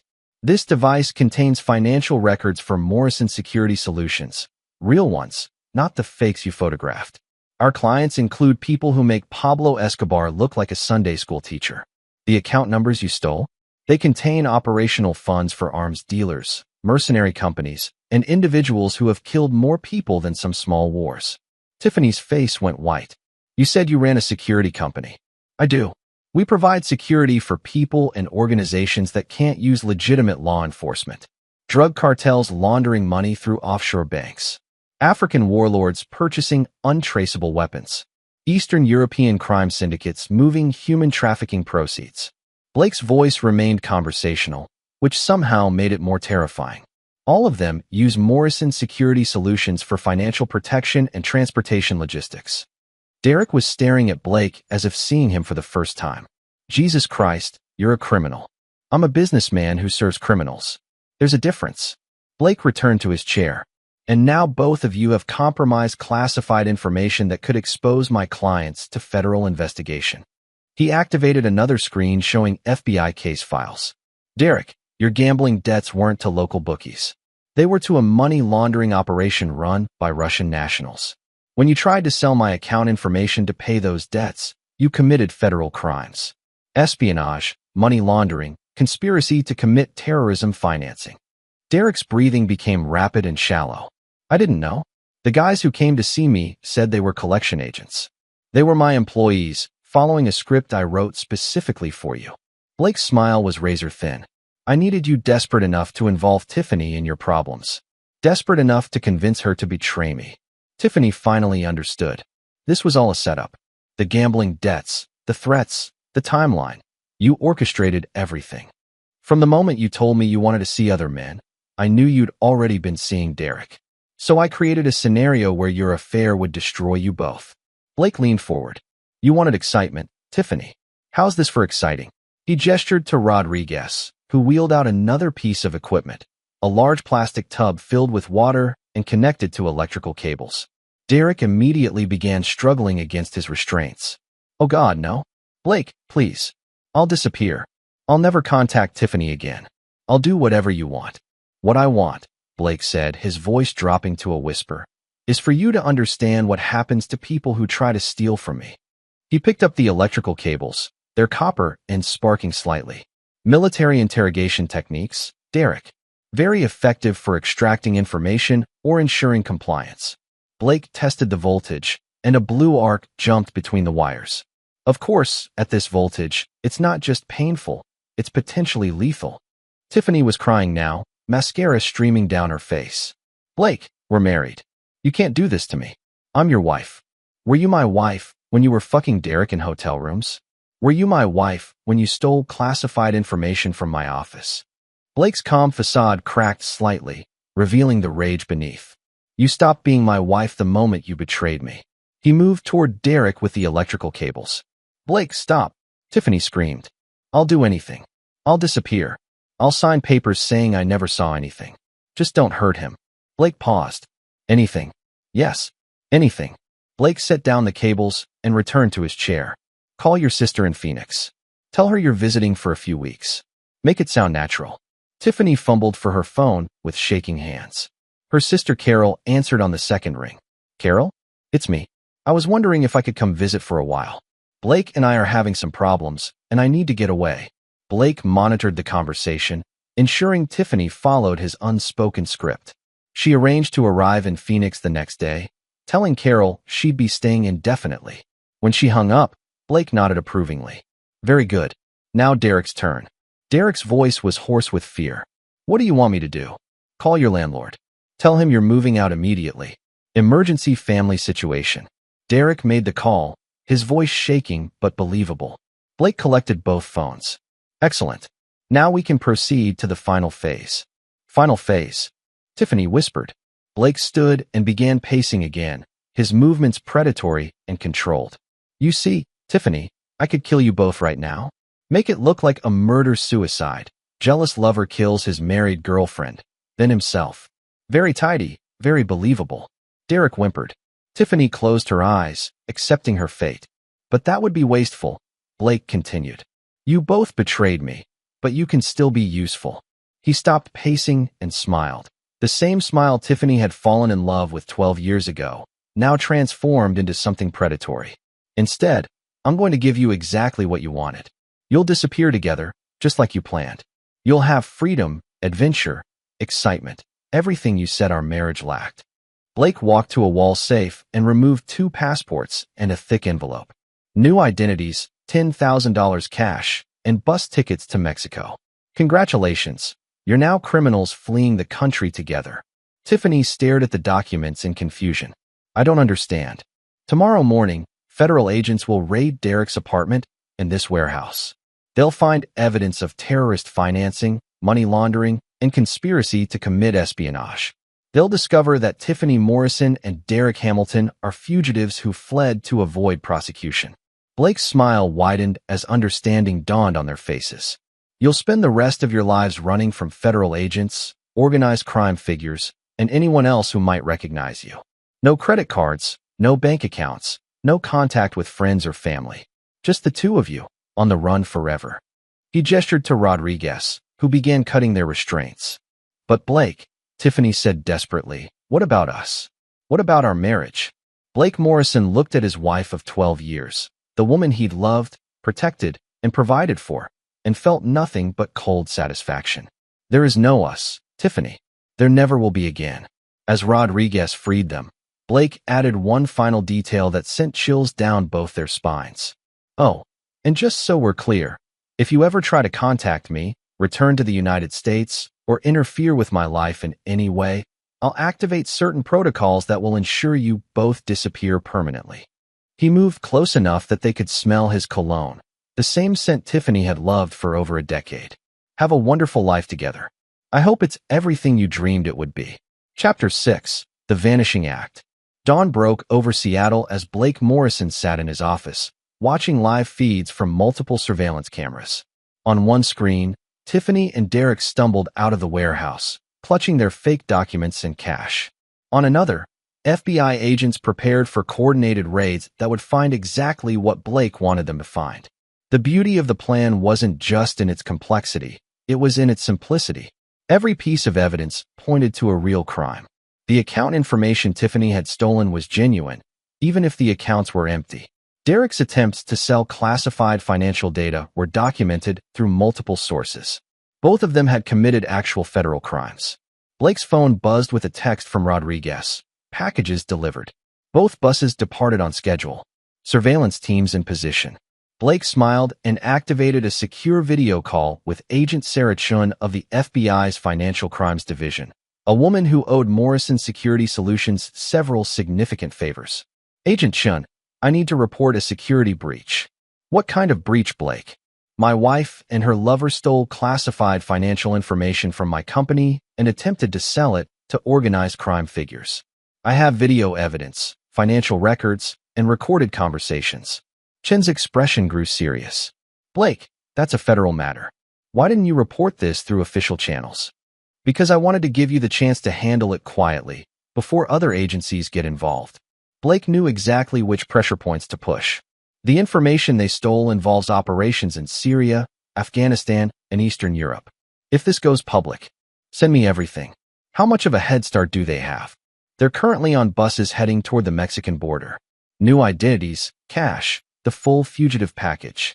Blake transmitted a data packet containing carefully edited evidence. I estimate 6 hours before they reached the crossing at Tijuana. Chun reviewed the files in real time, her face growing more concerned with each document. Jesus, Blake. This is espionage-level stuff. Why would your wife? Revenge. I filed for separation when I discovered the affair. She decided to take me down with her. Within an hour, federal agents raided Derek's Portland apartment, finding exactly what Blake had planted there. Printed copies of the classified financial data, maps of border crossings, and a detailed plan for selling information to Mexican crime syndicates. The raid on the warehouse yielded even more evidence, surveillance equipment, weapons, and communications gear that painted a picture of an organized criminal operation. By noon, Tiffany Morrison and Derek Hamilton were federal fugitives with their photos on every FBI watch list between Seattle and Mexico City. But Blake's plan went deeper than simple law enforcement. 300 miles south, Tiffany and Derek sat in a grimy bus station in Sacramento, counting their remaining cash and studying the fake passports Blake had provided. Rachel Collins and David Martinez. Derek read from his new identification. Think these will work at the border? Tiffany, now Rachel, was staring at a television screen showing their photos on CNN. The caption read, Federal fugitives sought in terrorism financing case. We're on the news, she whispered. Derek looked up to see their faces displayed for the entire bus station.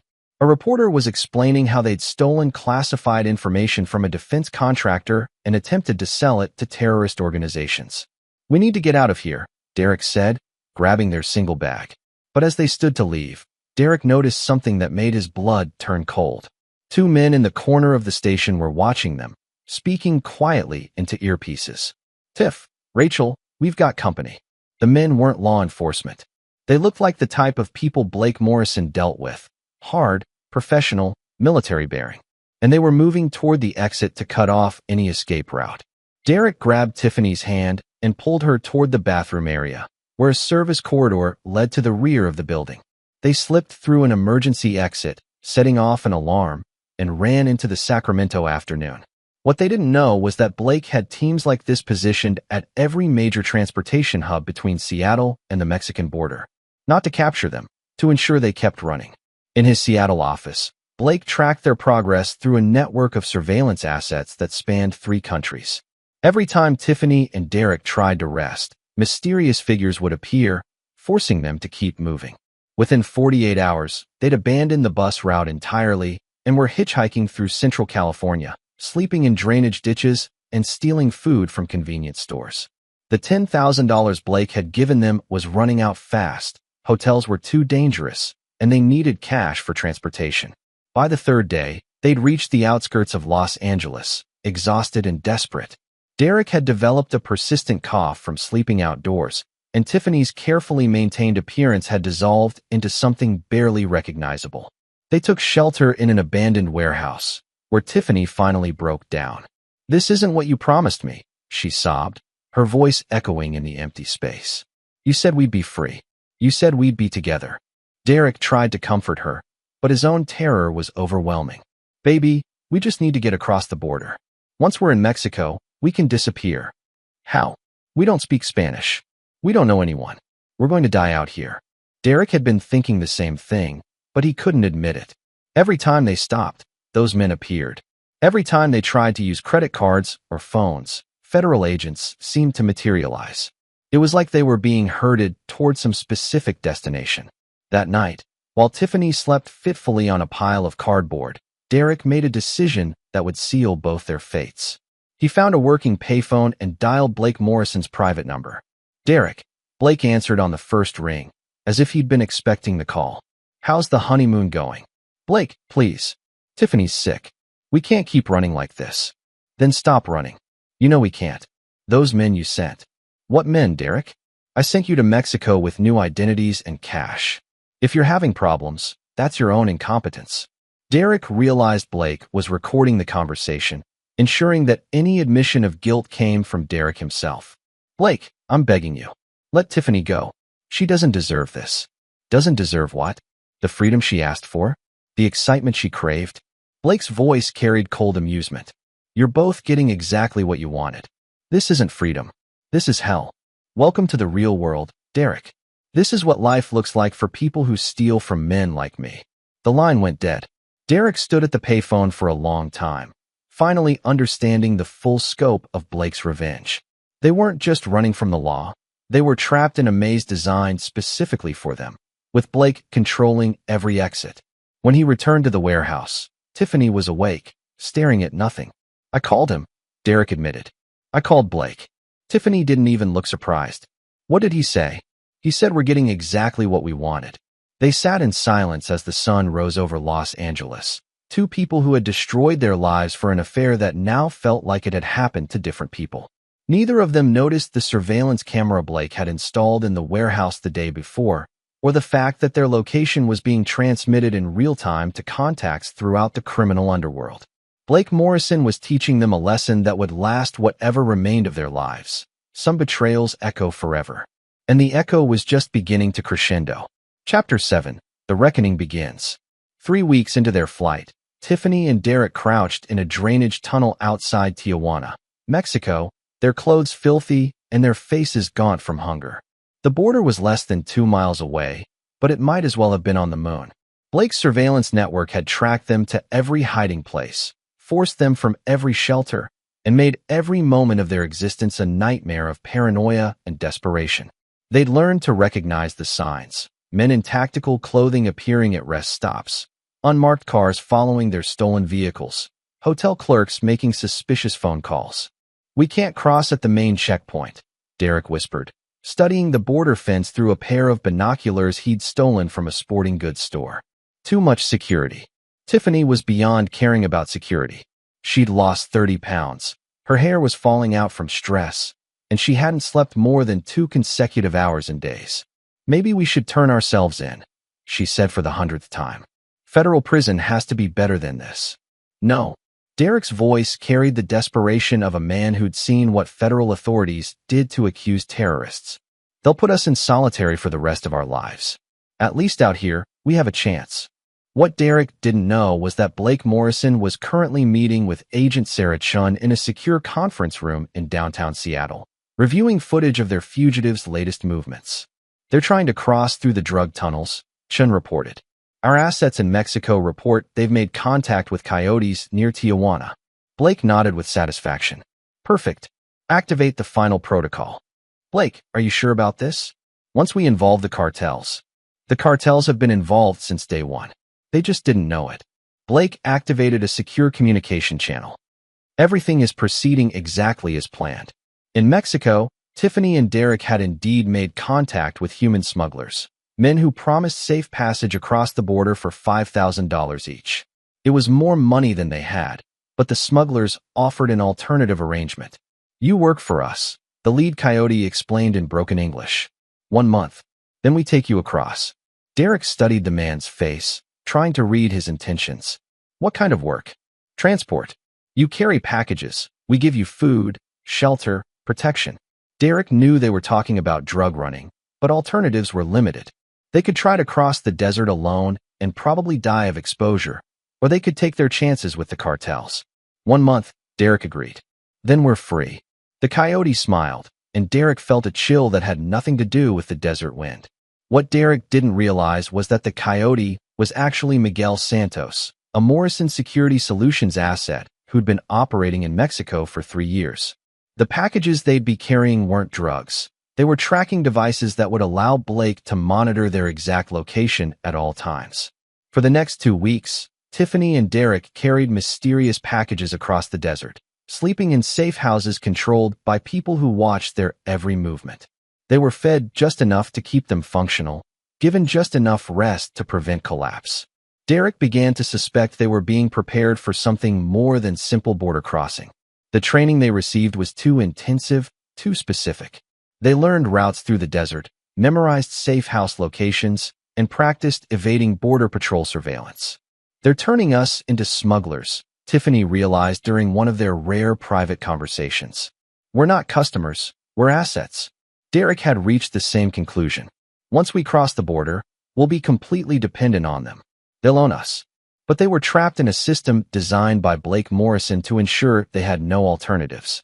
Every escape route led back to the same network of criminals. Every safe house was monitored by the same organization.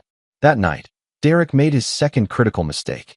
He attempted to steal a vehicle from the cartel compound, thinking he and Tiffany could drive north and surrender to American authorities. But the vehicle was equipped with tracking devices, and within an hour, they were surrounded by armed men in the desert. Miguel Santos was not pleased. "You were told to follow instructions," he said, gesturing for his men to restrain Derek. "Now you learn what happens to people who steal from us." They dragged Derek to a wooden post and tied his hands above his head. Miguel produced a cattle prod and activated it, electricity crackling in the night air. "Please," Tiffany begged. "We'll do whatever you want. Just don't hurt him." "You will do whatever we want," Miguel agreed. "But first, you learn respect." The cattle prod touched Derek's ribs, and his scream echoed across the desert. Tiffany collapsed, sobbing, as Miguel continued the lesson for 30 minutes. When it was over, Derek hung unconscious from his restraints, his body covered in burn marks. "Tomorrow, you both cross the border," Miguel announced. "You will carry special packages to Los Angeles. If you succeed, you work for us. If you fail," he gestured to Derek's unconscious form. "If you fail, your boyfriend learns what real pain feels like." That night, Tiffany sat beside Derek as he drifted in and out of consciousness, and finally understood the true scope of Blake's revenge. They weren't just fugitives, they were slaves. Blake had sold them to people who would use them until they died, and there was no escape. 3,000 miles away, Blake Morrison reviewed surveillance footage of the evening's events with clinical detachment. Phase 3 was complete. Tiffany and Derek were now completely broken, completely dependent on criminal organizations for survival. But Blake's plan required one final element. He activated a secure phone and dialed a number in Colombia. "Ramirez? It's Morrison. The American packages are ready for shipment." "Yes, both of them." "No, they don't know what they're carrying." "Perfect. The buyers in Los Angeles are expecting delivery within 72 hours. Blake ended the call and opened a bottle of 20-year-old scotch. Tomorrow, Tiffany and Derek would unknowingly carry 20 pounds of pure Colombian cocaine across the U.S. border. When they were arrested, and they would be arrested, they'd face federal drug trafficking charges that carried mandatory life sentences. But even that wasn't the end of Blake's plan. The real buyers waiting in Los Angeles weren't drug dealers. They were federal agents who would arrest Tiffany and Derek for drug trafficking while simultaneously seizing evidence of their earlier espionage activities. Tiffany Morrison and Derek Hamilton would spend the rest of their lives in federal supermax prisons, never understanding that every step of their journey had been orchestrated by the man they'd betrayed. Blake Morrison raised his glass in a silent toast to the wife who'd wanted excitement and the lover who'd wanted money. Tomorrow, they'd get more of both than they'd ever bargained for. Chapter 8. The Final Descent. The U.S.-Mexico border crossing at dawn was a maze of concrete barriers, razor wire, and surveillance technology. Tiffany and Derek stumbled through the desert carrying backpacks that weighed 40 pounds each, their contents unknown but certainly illegal. Miguel Santos had been very specific about their instructions. Follow the designated route, avoid Border Patrol sensors, deliver the packages to an address in downtown Los Angeles, and wait for further orders. Failure meant a slow death in the desert. What they didn't know was that every step of their route was being monitored by thermal imaging satellites controlled by Blake Morrison's private intelligence network. Every Border Patrol agent they avoided, every sensor they circumvented, every safe house they reached, all of it choreographed by the man they'd betrayed. "Stop," Derek whispered, crouching behind a cluster of desert brush. Movement ahead. Through the pre-dawn gloom, they could see flashlights sweeping the terrain 200 yards ahead. Border Patrol agents conducting their morning sweep. "We're supposed to be past this point before sunrise," Tiffany said, checking the GPS device Miguel had given them. "If we're caught here." Derek knew what would happen. Miguel had shown them videos of previous smugglers who'd been captured by American authorities and then retrieved by cartel assets. The footage was educational in the most horrific way possible. They waited in the brush until the patrol passed, then sprinted across open ground toward a drainage culvert that would take them under the border highway. The backpacks felt heavier with each step, and Derek was beginning to suspect they contained more than just drugs. In a surveillance center in Seattle, Blake Morrison watched their progress through multiple camera feeds. Agent Sarah Chun sat beside him, coordinating with federal agencies on both sides of the border. "They're 12 minutes behind schedule," Chun observed. "Think they'll make the pickup point?" "They'll make it," Blake said with certainty. "They're too terrified to fail." Blake activated a secure communication channel. "Ramirez, confirm package contents one more time. 20 pounds Colombian cocaine, street value approximately $2 million. Plus your special edition." Blake's special edition was a GPS tracking device that would allow federal agents to monitor Tiffany and Derek's exact location until the moment of arrest. But more importantly, it contained a digital storage device with complete records of their original espionage activities, evidence that would ensure their prosecution for both drug trafficking and terrorism financing. Perfect. Initiate arrest protocol when they reached the delivery address. By midday, Tiffany and Derek had reached the outskirts of Los Angeles, exhausted and dehydrated, but still carrying their mysterious cargo. The delivery address was a warehouse in the industrial district, exactly the kind of place where drug deals happened in movies. "This feels wrong," Tiffany said as they approached the building. "Why would smugglers use such an obvious location?" Derek was thinking the same thing, but they had no choice. Miguel's men were probably watching from somewhere nearby, and failure to complete the delivery meant certain death. The warehouse door was unlocked. Inside, they found a single man waiting, someone who looked more like an accountant than a drug dealer.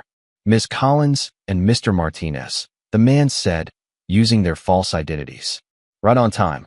He gestured for them to place the backpacks on a nearby table, then began examining the contents with electronic equipment that seemed far too sophisticated for a drug transaction. "Excellent quality," he announced after several minutes. "The buyers will be very pleased." As he spoke, Derek noticed something that made his heart stop. The man was wearing a wire, a small device clipped to his shirt collar that clearly contained a microphone and transmitter. "Run," Derek whispered to Tiffany. But it was too late. The warehouse doors burst open, and federal agents flooded the space, weapons drawn and tactical gear gleaming. "FBI." Nobody moved. Tiffany and Derek were on the ground in seconds, their hands zip-tied behind their backs while agents secured the scene.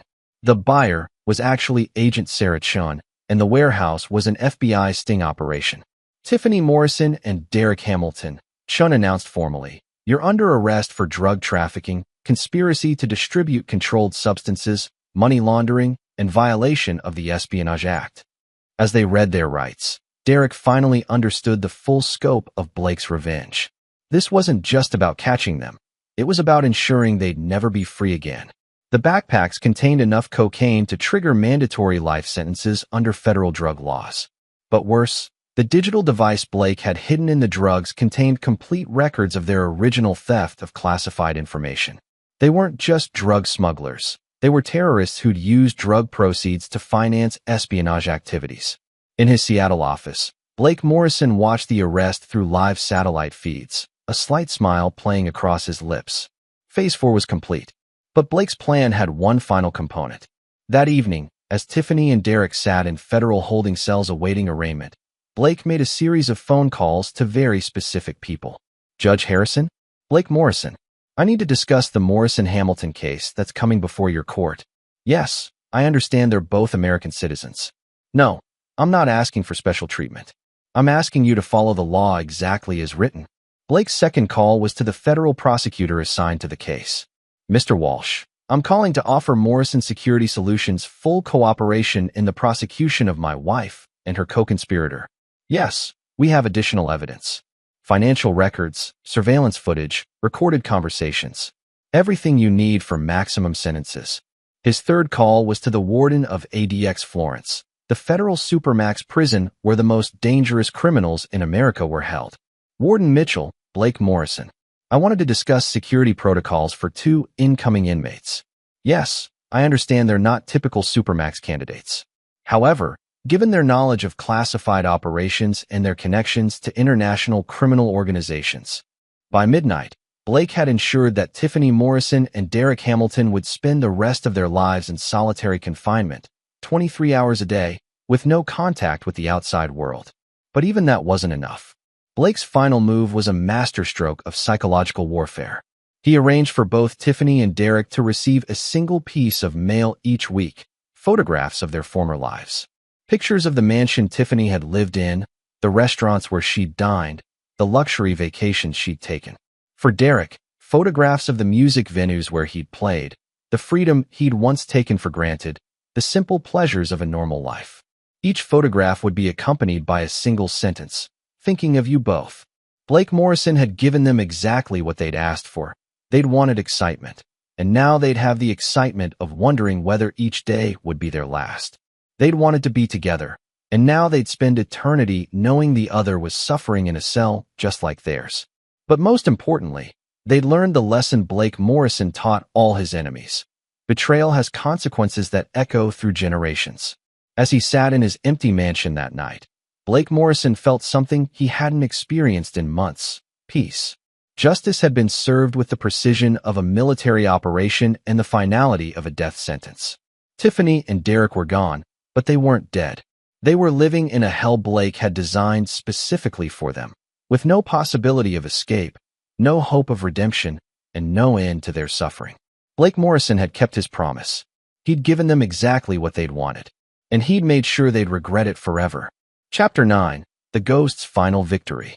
2 years later, Blake Morrison stood in the conference room of Morrison Security Solutions, addressing a room full of international clients. His company had expanded dramatically since the security breach that had eliminated his wife and her lover, a cautionary tale that had actually enhanced his reputation among people who valued absolute loyalty. Gentlemen, Blake said, gesturing to a wall-mounted screen displaying global operations. Morrison Security Solutions now operates in 47 countries, with assets protecting over $200 billion in client investments. The assembled warlords, cartel leaders, and arms dealers nodded approvingly. Blake Morrison had become a legend in their circles, a man who'd turned personal betrayal into a business advantage, demonstrating the kind of ruthless efficiency they respected above all else. Agent Sarah Chun watched from the back of the room, her FBI credentials meaningless in this gathering of criminals who were technically Blake's clients, not targets. The relationship between Morrison Security and federal law enforcement had evolved into something mutually beneficial. Blake provided intelligence on international threats, and authorities looked the other way regarding his client base. After the meeting ended and the clients departed, Chun approached Blake's desk. "Congratulations on the expansion," she said. "I assume business is good." "Business is excellent." Blake's smile was genuine but cold. "Amazing how much trust you can build by demonstrating what happens to people who break that trust." Chun had been monitoring Tiffany and Derek's situation since their arrests.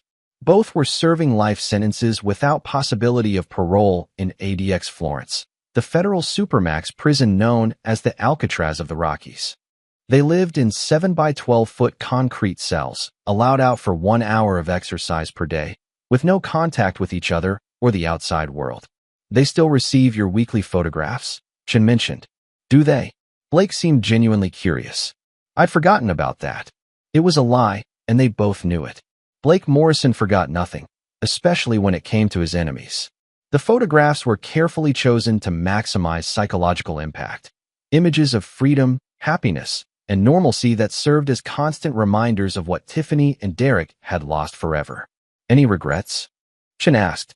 Blake considered the question seriously. Regrets suggest I would do something differently given the chance. I gave them exactly what they asked for. They wanted excitement. Life in Supermax is certainly exciting. They wanted to be together. They're in the same facility, knowing the other is suffering just like them.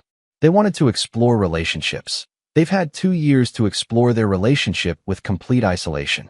Chen nodded, understanding that Blake Morrison was incapable of genuine remorse. He'd spent 10 years building an empire, 12 years building a marriage, and 2 years destroying the people who'd threatened both. In his mind, justice had been served with mathematical precision. What's next for you? Chen asked. Blake activated a secure tablet displaying his personal calendar. Morrison Security Solutions is expanding into South America next month. New clients, new challenges, new opportunities to demonstrate our commitment to absolute loyalty. As Chen prepared to leave, Blake's assistant announced a visitor, a young woman in her 20s with blonde hair and an expensive business suit. Mr. Morrison? I'm Jessica Caldwell, Tiffany's younger sister. I was hoping we could talk. Chen remained in the room, sensing this conversation might be relevant to her ongoing monitoring of Blake's activities. Jessica Caldwell looked nervous but determined. I know what happened between you and my sister. I know she betrayed you, and I know she's in prison because of it. Blake's expression didn't change. Your sister made choices that had consequences. I had nothing to do with her criminal activities. I'm not here to blame you. I'm here to apologize. Jessica's voice was steady despite her obvious fear. Tiffany was always selfish, always looking for the easy way out. What she did to you was wrong. Blake studied the young woman carefully. Jessica Caldwell was everything Tiffany had once been, beautiful, ambitious, hungry for success. But there was something else in her eyes. Intelligence tempered by caution, ambition balanced by respect. Why are you here, Miss Caldwell? I graduate from business school next month. I've been following Morrison Security Solutions for 2 years, studying your expansion strategy, your client development model, your operational security protocols. Jessica stepped closer to Blake's desk. I want to work for you. Agent Chen's eyebrows rose slightly. This was an unexpected development. Blake leaned back in his chair, intrigued despite himself. You want to work for the man who destroyed your sister's life. I want to work for the man who built a global empire from nothing, who commands absolute loyalty from the most dangerous people in the world, who never makes the same mistake twice. Jessica's voice carried conviction. My sister was an idiot. You gave her everything she could want, and she threw it away for a loser musician and some momentary excitement. Blake was quiet for a long moment, processing this unexpected turn. Jessica Caldwell represented an interesting opportunity, someone with a personal connection to his greatest triumph. Someone who understood the cost of betrayal better than anyone. What makes you think I'd trust anyone related to Tiffany Morrison? Because I'm not my sister. And because you're the kind of man who turns enemies into advantages. Jessica placed a portfolio on Blake's desk. MBA from Wharton, specializing in international finance and security operations. Fluent in 4 languages, including Russian and Mandarin. And I've spent 2 years learning everything I could about your business. Blake opened the portfolio and reviewed Jessica's credentials. Her academic record was flawless, her recommendations were from people Blake respected, and her thesis had been on private military contracting in unstable regions, essentially a detailed analysis of his own business model. You understand what working for Morrison Security Solutions entails. I understand that your clients are criminals, that your operations exist in legal gray areas, and that loyalty is the only currency that matters. Jessica met his gaze without flinching. I also understand that you've built something unprecedented, and I want to be part of it. Blake made his decision with the same cold calculation he applied to all strategic choices. Trial period. 6 months. You'll start in financial operations, handling client accounts for our Eastern European assets. One mistake, one moment of disloyalty, one hint that you're anything like your sister, and you'll join her in federal prison. Jessica's smile was brilliant and predatory. I won't disappoint you, Mr. Morrison. As she left the office, Agent Chun remained behind. Hiring your ex-wife's sister? Chun shook her head. That's either brilliant or insane. Blake Morrison looked out at the Seattle skyline, watching evening shadows fall across the city he'd come to dominate. Jessica Caldwell understands something her sister never did, that betrayal has consequences that extend beyond the betrayer. She's seen what happens to people who cross me. That makes her more valuable than a dozen strangers who've only heard stories. Blake's smile was razor-thin as he contemplated the elegant symmetry of his latest move. He destroyed Tiffany Morrison and Derek Hamilton so completely that even their families now served his interests. Jessica Caldwell would become one of his most trusted lieutenants, and every day she worked for him would be another reminder to the world that Blake Morrison's reach extended across generations. Besides, Blake added, Jessica has something her sister never possessed: respect for power and the intelligence to serve it rather than challenge it. Agent Chin left the office thinking about the man she'd been monitoring for 2 years. Blake Morrison had transformed personal betrayal into professional advantage, turning his greatest weakness into his greatest strength. He'd eliminated his enemies so thoroughly that their own family members now sought his approval. As the sun set over Seattle, Blake Morrison sat alone in his office, reviewing global operations that spanned continents and commanded resources that rivaled small nations. He'd built an empire through violence, maintained it through fear, and expanded it through calculated brutality. But most importantly, he'd proven